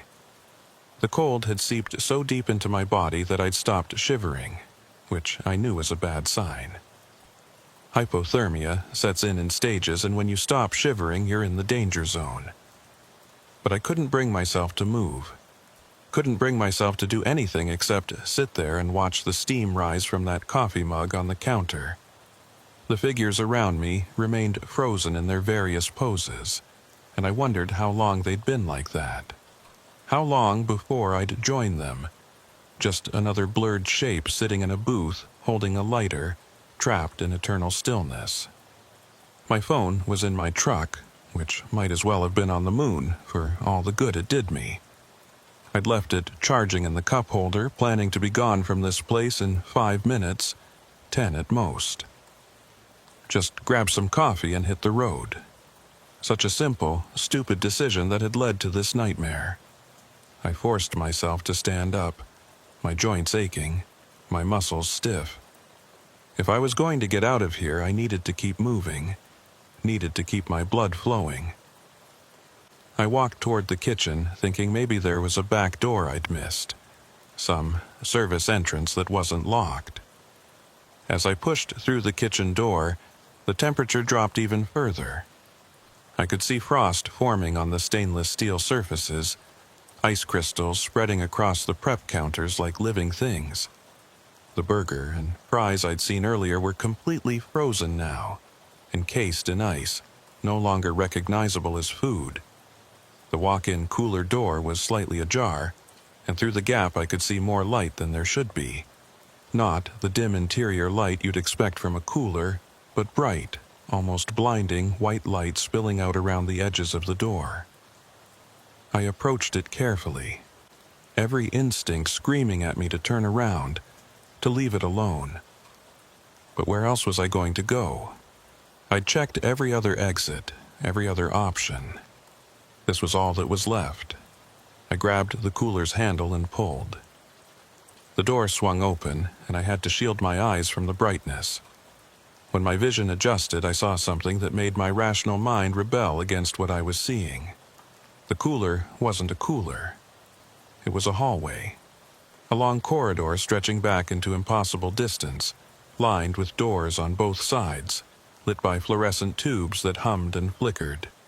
The walls were the same white tile as the diner, but they extended far beyond where the building's exterior walls should be. This space couldn't exist. Not inside the small diner structure I'd seen from outside. But here it was anyway, defying geometry and physics and common sense. I stepped into the hallway and the temperature changed again. Not warmer, but different. The cold was sharp now, cutting, like walking into a freezer set below zero. Each breath felt like inhaling knives. The doors along the hallway were numbered. 321, 320.2, 323, and so on. Each one had a small window set at eye level, and through them I could see rooms, small spaces, maybe 10 feet square, each one containing a single person sitting at a small table with a cup of coffee. They weren't blurred like the figures in the diner. They were clear, detailed, solid-looking. Real people, or they had been once. Now they just sat there, unmoving, staring at their coffee cups, frozen in time like insects in amber. I recognized one of them. Door 32047, a man in his 50s with a graying beard and a flannel shirt. I'd seen his photo in one of those folders in the office. Robert Garrison, disappeared 2015, and here he was, sitting at his table, looking exactly as he had in his license photo, not aged a day in 3 years. I moved down the hallway, looking through each window, seeing more familiar faces. The old man who'd been sitting in the booth, he was here in room 320-12. The woman in the diner uniform, room 320-9. Dozens of others, maybe hundreds, all sitting with their coffee, all trapped in these tiny rooms, all waiting for something that would never come. At the end of the hallway was a larger door, unmarked, with no window. It was slightly ajar, and through the gap I could hear something. Not voices exactly, but a sound like many voices layered over each other, speaking in unison but at different pitches, creating a chorus that was almost musical but deeply unsettling. I pushed the door open and stepped into a large circular room. The walls were lined with shelves, and on every shelf sat a lighter. Thousands of them, maybe tens of thousands, all chrome Zippos, all arranged in neat rows. Each one engraved with initials and a year. Each one representing a driver who'd stopped here and never left. In the center of the room was a table, and on the table was a map. Not a modern map, but an old paper one, the kind gas stations used to give away for free. It showed the southwestern United States, highways marked in red, cities in black, and scattered across the map were pins with small flags attached. Hundreds of pins, marking locations all along the interstate system. Mile marker 320 on I-15 had a pin, but so did dozens of other locations.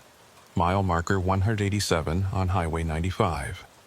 Mile marker 441 on I-40. Mile marker 93 on Highway 50. All of them in remote desert locations. All of them in places where a diner shouldn't exist, but apparently did anyway. This wasn't just one location. It was many locations, or maybe the same location appearing in many places. A trap laid across the entire desert highway system, catching drivers who made the mistake of stopping. The layered voices were louder in here, coming from everywhere and nowhere.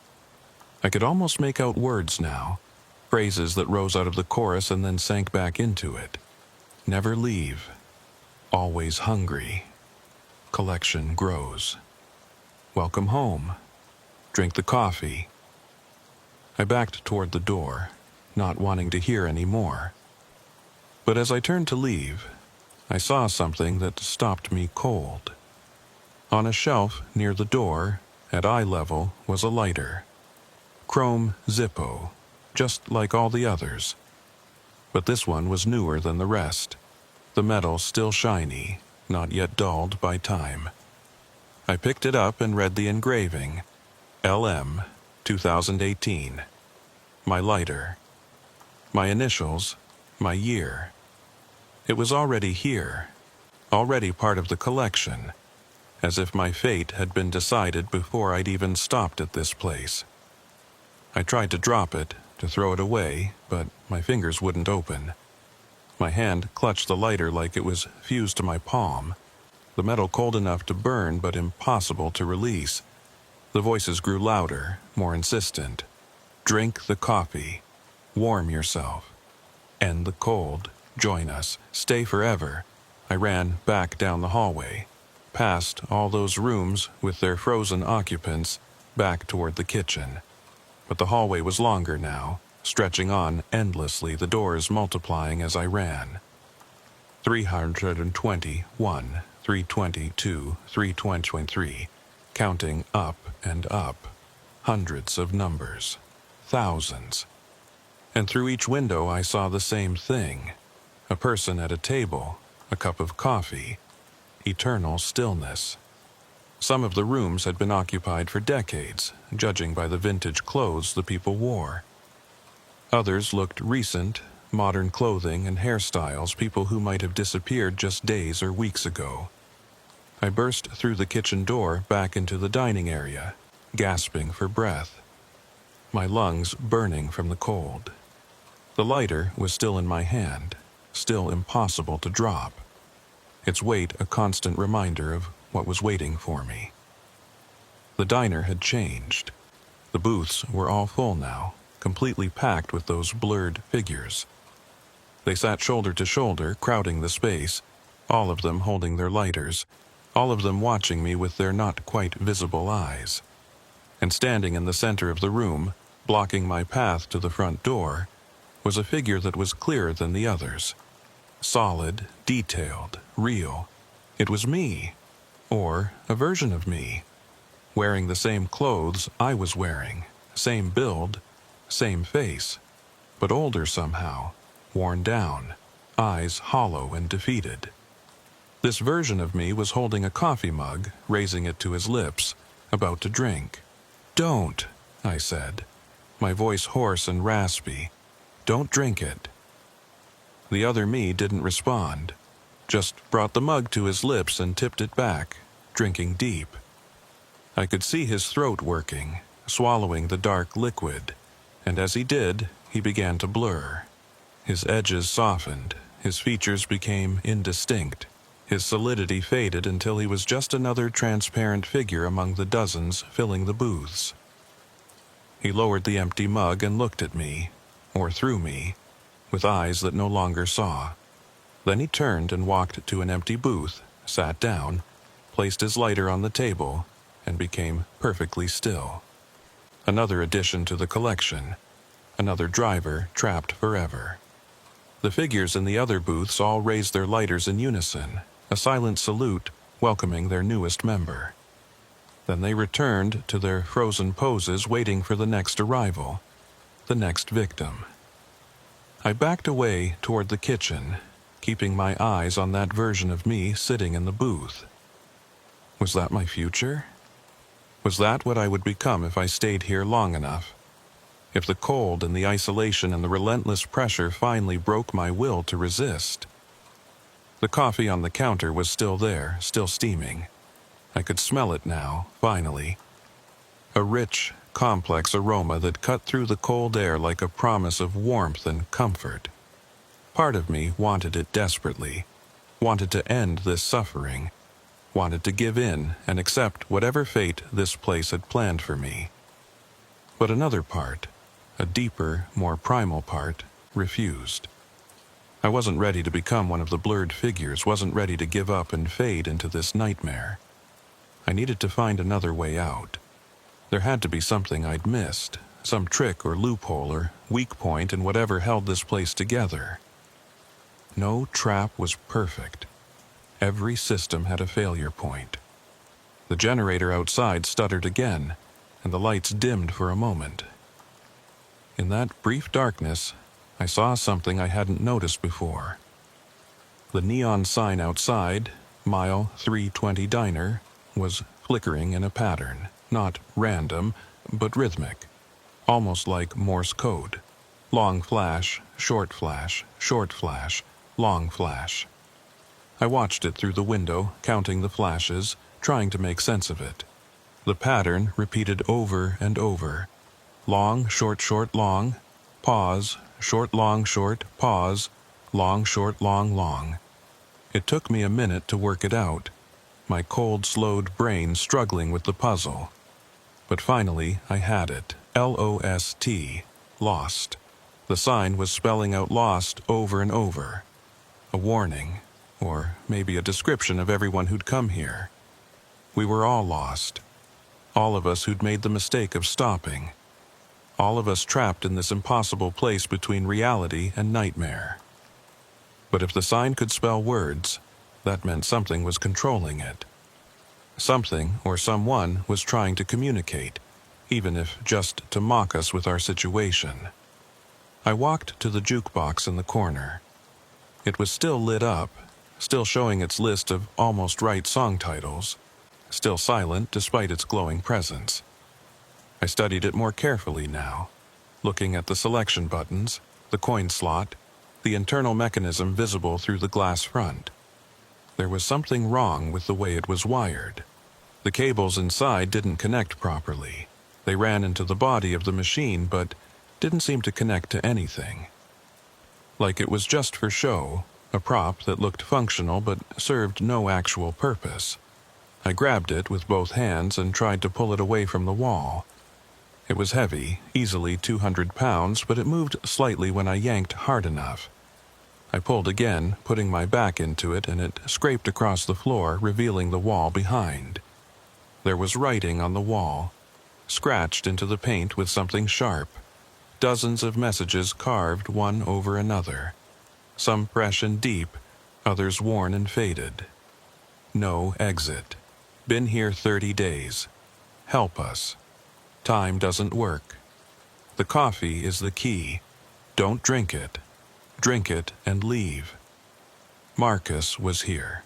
2003 to 2015. They're not real. We're not real. And at the bottom, larger than the rest, carved so deep the drywall beneath was visible. Break the pattern. Break the pattern. But what pattern? The coffee? The lighters? The endless cycle of drivers stopping and staying and eventually giving up. I thought about everything I'd seen. The calendar marking today's date. The lighter with my initials. The version of myself drinking the coffee and fading away. The rooms full of trapped drivers. The map showing all the locations where this diner appeared. It was all connected, all part of a system. A machine designed to collect and trap and hold. And like any machine, it had rules, patterns, predictable behaviors. The coffee stayed hot forever. The door stayed locked. The figures appeared and disappeared. The generator kept running outside, all of it maintaining the illusion, maintaining the trap. But what if I broke one of the rules? What if I did something the pattern didn't expect? I walked to the counter and picked up the coffee mug. The one that had been sitting there since I'd first entered, still steaming, still waiting. I carried it to the front door and stood there, holding it. looking out at my truck so close and yet unreachable. Then I raised the mug and poured the coffee onto the floor. The moment the first drop hit the tile, everything changed. Not dramatically, no explosion or flash of light or sudden release. Just a subtle shift, like reality hiccuping, skipping a frame. The coffee didn't splash or spread when it hit the floor. It soaked in instantly, disappearing into the tile like the floor was absorbing it, drinking it down, hungry for it. I poured out more, watching it vanish the moment it made contact, and with each drop that disappeared, I felt something change in the air around me. The temperature rose slightly, just a degree or two, but after hours of unbearable cold, it felt like standing in front of a bonfire. I poured faster, emptying the mug onto the floor, and the warmth increased, spreading through my frozen limbs, bringing feeling back to my numb fingers. The blurred figures in the booths began to fade. Not all at once, but gradually, like fog burning off in sunlight. One by one, they became more transparent, more ghost-like, until they were barely visible at all. And as they faded, I could hear sounds. Faint, distant, like voices calling from far away. Maybe they were saying something, warning me or thanking me or cursing me. I couldn't tell. The last drops fell from the mug, and when they hit the floor, I felt, rather than heard, something break. Like a glass pane shattering somewhere deep underground, the sound more vibration than noise. The diner shuddered, the walls creaking, the floor tilting slightly beneath my feet. I tried the door again. This time, when I pulled, it opened. Just like that, no resistance, swinging outward into the cold desert night like it had never been locked at all. I didn't wait to see what would happen next. I ran to my truck, fumbling for my keys, my hands still clumsy from the cold but functioning well enough to unlock the door and climb inside. The interior smelled like home. Diesel fuel and old coffee and the pine tree air freshener hanging from my mirror. Normal smells from a normal life I wasn't sure I'd ever see again. I started the engine, and it fired right up. No hesitation, no problems. I threw it in gear and accelerated, spraying gravel, getting back onto the highway shoulder, merging onto I-15 like I was fleeing a crime scene. In my mirrors, I could see the diner receding behind me, its lights still on, the neon sign still flickering. But it looked different now, faded somehow, less solid, like it was becoming transparent, phasing out of reality. As I watched, it disappeared. Not gradually, just gone. One moment it was there. The next moment there was nothing but empty desert and darkness. No building, no lights, no sign that anything had ever existed at mile marker 320 except sagebrush and sand. I drove for an hour straight without stopping, my hands locked on the wheel, my eyes straight ahead, refusing to look back. The highway stretched out normally in front of me, mile markers appearing in proper sequence. No strange exits or impossible buildings, just regular interstate, regular desert, regular reality. Around 4 a.m. I pulled into a truck stop outside St. George. The place was well lit and busy, a dozen other trucks in the lot, normal people living normal lives. I parked and just sat for a while, letting the normalcy wash over me, grounding myself in the mundane details of the real world. My phone was where I'd left it, sitting in the cup holder, fully charged.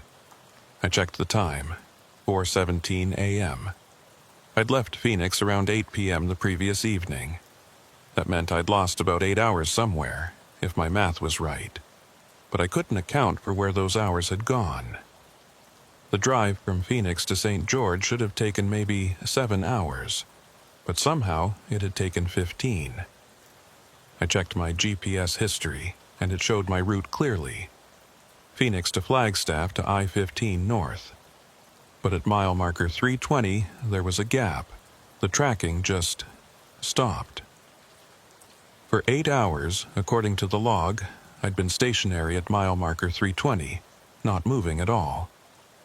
Then the tracking resumed, showing me continuing north as if nothing had happened. I called Megan, needing to hear another human voice, needing to confirm that I was really back in the normal world. She answered on the third ring, sounding groggy and confused. "Levi, what time is it?" "Early," I said. "I'm sorry, I needed to hear your voice. Are you okay? You sound weird." "I'm fine, just a long night, strange run." "Where are you?" "Utah, almost there. Should be home by this afternoon." "Okay." She yawned. "Drive safe, love you." "Love you too." I hung up and sat there in the parking lot, watching the sky gradually lighten in the east. The sunrise was normal, beautiful even, orange and pink spreading across the horizon, painting the desert in warm colors. No strange effects, no time distortions, just a regular dawn following a regular night. Except it hadn't been regular. I knew what I'd experienced, what I'd seen. That diner was real, or as real as something like that could be, and it was still out there, somewhere, waiting for the next driver to make the mistake of stopping. I reached into my pocket, intending to pull out my phone again, and felt something cold and metallic. I pulled it out and looked at it, my stomach dropping. The lighter. The chrome Zippo with my initials engraved on the side. LM, 2018. I'd left it in the diner, I was sure of it. I'd dropped it when that version of myself had appeared. And I'd run without picking it up. There was no way it could be in my pocket. But here it was, solid and real, heavy in my palm. I flipped it open and spun the wheel, and a flame appeared, bright and steady in the pre-dawn darkness. I closed it quickly and shoved it back in my pocket, not wanting to look at it anymore. But I could feel its weight there, a constant reminder of where I'd been, what had happened. I completed my delivery in Park City that afternoon, dropping off the restaurant equipment at the new hotel. The receiving clerk signed off on everything, made small talk about the weather, acted completely normal. Like this was just another Tuesday, another delivery, nothing unusual or remarkable about it. I checked into a motel near the Salt Lake Airport and slept for 12 hours straight. When I woke up, I immediately checked my pocket. The lighter was still there, still cold, still engraved with my initials. I tried to throw it away, tossed it in the motel trash can, in a dumpster behind the building, in a public garbage bin at a rest stop on my way home. But each time I'd check my pockets later and find it there again, like it was magnetically drawn to me, like I couldn't get rid of it no matter what I did. After a week, I stopped trying, just accepted that I was stuck with it, that it was mine now whether I wanted it or not. The strange thing is, I kept driving that road. Phoenix to Salt Lake, same highway, same mile markers, 3 times a week for the next several months. I told myself I was watching for it, making sure the diner didn't appear again, warning other drivers if it did. But that was a lie. Truth was, I was looking for it. Wanted to see it again. Wanted to understand what had happened to me in that impossible place. Every time I approached mile marker 320, my heart rate would spike. I'd slow down, watching the roadside carefully, scanning for any sign of gravel pull-off or building lights or that neon sign. But there was never anything there. Just empty desert, exactly as it should be. Until one night in February, about 4 months after my first experience. I was running the same route, same time of night, same conditions. And as I approached mile marker 320, I saw it. Not the diner this time, but a light. A single point of light out in the desert, maybe a quarter mile off the highway, stationary and steady. I slowed down, trying to get a better look, and the light blinked. Once, twice, 3 times. Long, short, short, long, L in Morse code. the same pattern I'd seen in the diner's neon sign. I pulled over to the shoulder and sat there, engine idling, watching that distant light. It blinked again, same pattern, like it was calling to me, like it wanted me to come investigate. I could have driven away, should have, but instead, I found myself reaching for the lighter in my pocket, pulling it out, flipping it open. The flame reflected in my side mirror, and in that reflection, I saw something that made my blood run cold. There was someone sitting in my passenger seat.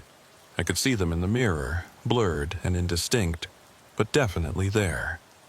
When I looked over directly, the seat was empty, but in the mirror the figure remained, watching me with eyes I couldn't quite see. I closed the lighter, and the figure vanished from the mirror. When I opened it again, the figure returned. Open, closed, open, closed. Each time I struck a flame, the figure appeared. Each time I extinguished it, the figure disappeared. I put the lighter back in my pocket and pulled back onto the highway, accelerating hard, leaving mile marker 320 behind. The distant light remained visible in my mirrors for a long time, still blinking, still calling. Since then, I've seen the light a dozen more times, always at mile marker 320, always at night, always blinking the same pattern. Sometimes it's far away, sometimes closer to the highway. Once, it was right at the roadside, bright enough to light up the interior of my cab as I drove past. And each time, when I check my passenger seat mirror, I see that figure sitting there. Not always the same figure. Sometimes it's the old man from the diner, sometimes the woman in the uniform, sometimes other faces I don't recognize. But they're always there when the lighter is burning, always watching, always waiting. I've started taking different routes now. Longer paths that avoid I-15 entirely, adding hours to my trips but keeping me away from mile marker 320. Megan notices, asks why I'm coming home later than I used to. I tell her traffic has been bad, that I'm trying new routes to avoid construction. She doesn't believe me, I can see it in her eyes, but she doesn't push. Last week, I found something in my truck that I can't explain. Sitting in my cup holder when I returned from a delivery was a coffee mug. White ceramic, with Mile 320 Diner, printed on the side in faded letters. It was full of coffee, steaming hot, despite the fact that my truck had been parked in a secured lot for 3 hours. I poured the coffee out onto the pavement, just like I'd done in the diner. It soaked in immediately, disappearing without a trace. But the mug remained, and it's in my truck now, sitting on the dash where I can see it. A reminder, a warning, a promise. Because I know, with absolute certainty, that I'm going back. Maybe not tomorrow, maybe not next week, but eventually, I'll see that light blinking at mile marker 320, and I won't be able to resist. I'll pull over, I'll walk into that desert, and I'll find whatever is out there waiting for me. The lighter in my pocket gets heavier every day. The mug on my dash seems to move when I'm not looking directly at it, always staying visible in my peripheral vision no matter where I sit. And in my mirrors, even without the lighter's flame, I sometimes catch glimpses of those figures, sitting in my passenger seat, standing beside my truck at rest stops, visible for just a moment before disappearing. They're waiting for me. I know that now. The diner didn't let me go. It just let me leave. There's a difference. And sooner or later, I'll understand what that difference means. Megan asked me last night if I was okay, if something was bothering me. I almost told her everything. About the diner, about the lighter, about the light that keeps calling me back. But what would I say? How do you explain something like that to someone who's never experienced it? So I lied, said I was fine, just tired from the long hauls. She looked at me for a long time, then kissed my forehead and went to bed. I sat up alone in our living room, holding the lighter, watching its flame dance in the darkness. And on my phone, which I was certain I'd left in the bedroom, a notification appeared.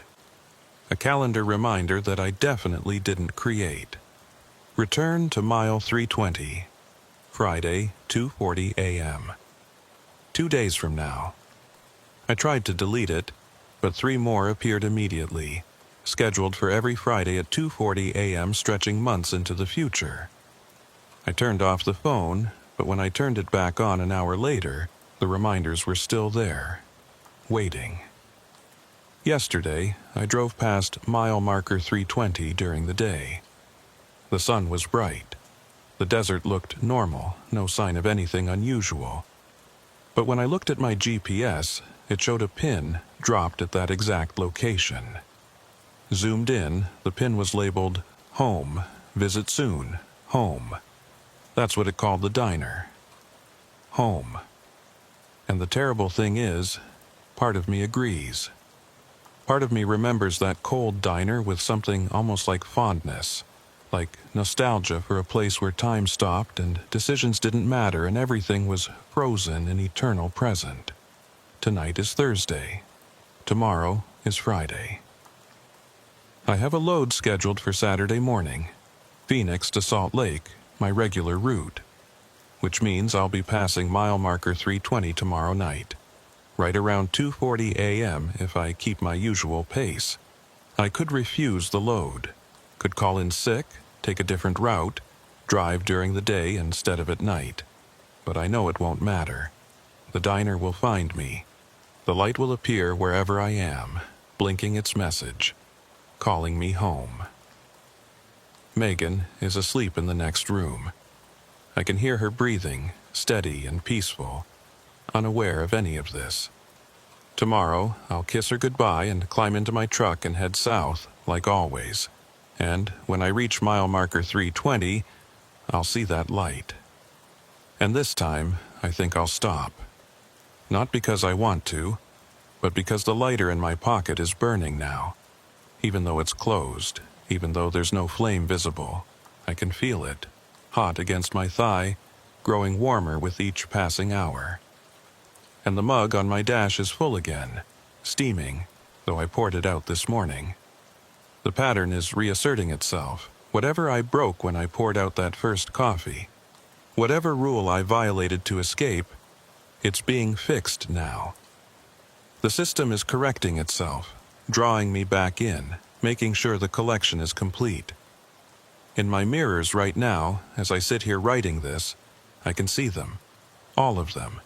The old man, the woman, the version of myself that drank the coffee. Dozens of blurred figures filling my apartment somehow, standing behind my chair, surrounding me. They don't move or speak.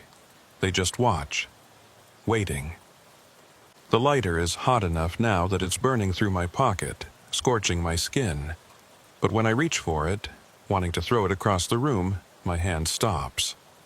Won't move. Won't let me get rid of it. The calendar on my phone chimes. A notification, return to mile 320, tonight 2:40 a.m. It's only 11 p.m. now, but when I look at my watch it shows 2:39. And outside my window, where our apartment parking lot should be, I see something else.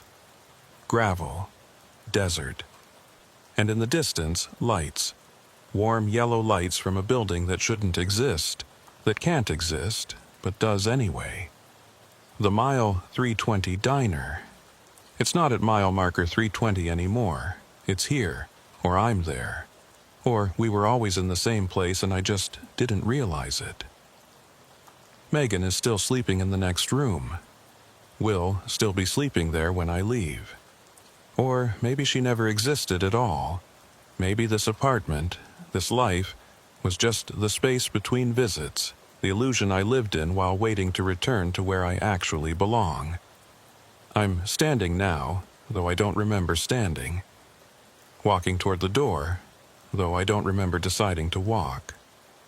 The lighter is in my hand, open, flame burning steady and bright. In the flame's reflection, I can see my face. but it's blurring around the edges, features becoming indistinct, like looking at myself through frosted glass. The door opens, I don't remember opening it, and the cold night air rushes in. Not apartment air, desert air. Sage and dust and endless space. The diner is closer now, just across the parking lot, or the gravel lot, or the desert floor. The distance keeps changing, but the destination stays the same. Through the windows I can see them all. Every driver who ever stopped at mile 320, every person who ever made the mistake I made. They're sitting in the booths, standing at the counter, all of them holding their lighters, all of them waiting for me to join them. And on the counter, visible even from here, is a fresh cup of coffee. Still steaming, still waiting, still exactly the right temperature, because temperature doesn't mean anything in a place where time doesn't exist. I'm walking toward it now. Each step feels lighter than the last, like I'm shedding weight with every footfall, shedding memories, shedding attachments, shedding everything that tied me to the world I'm leaving behind. The door to the diner opens before I reach it. The bell still doesn't ring. The cold interior air feels like coming home. I walk to the counter, pick up the coffee mug, and raise it to my lips. The liquid touches my tongue, and I taste everything I've lost. Every mile I've driven, every morning I woke up, every conversation with Megan, every decision that led me here. All of it compressed into this single moment of perfect, eternal present. I drink it down, and as I do, I feel myself joining them, becoming part of the collection. Adding my lighter to the thousands already gathered, my face to the photographs on the wall, my entry to the logbook that never stops collecting names. The last thing I see before everything blurs and fades is my own truck sitting in the parking lot. The door is open, the interior light on, and someone is climbing into the driver's seat. Someone who looks exactly like me, solid and real, ready to complete the delivery to Salt Lake that I'll never finish. He starts the engine and pulls away, heading north on I-15, continuing the route while I stay here, frozen at mile marker 320 forever. And every Friday at 2:40 a.m., that version of me, or some version of me, will pass this spot. We'll see the light blinking in the desert. We'll feel the lighter burning in his pocket. And eventually, he'll stop. They always stop. We all do.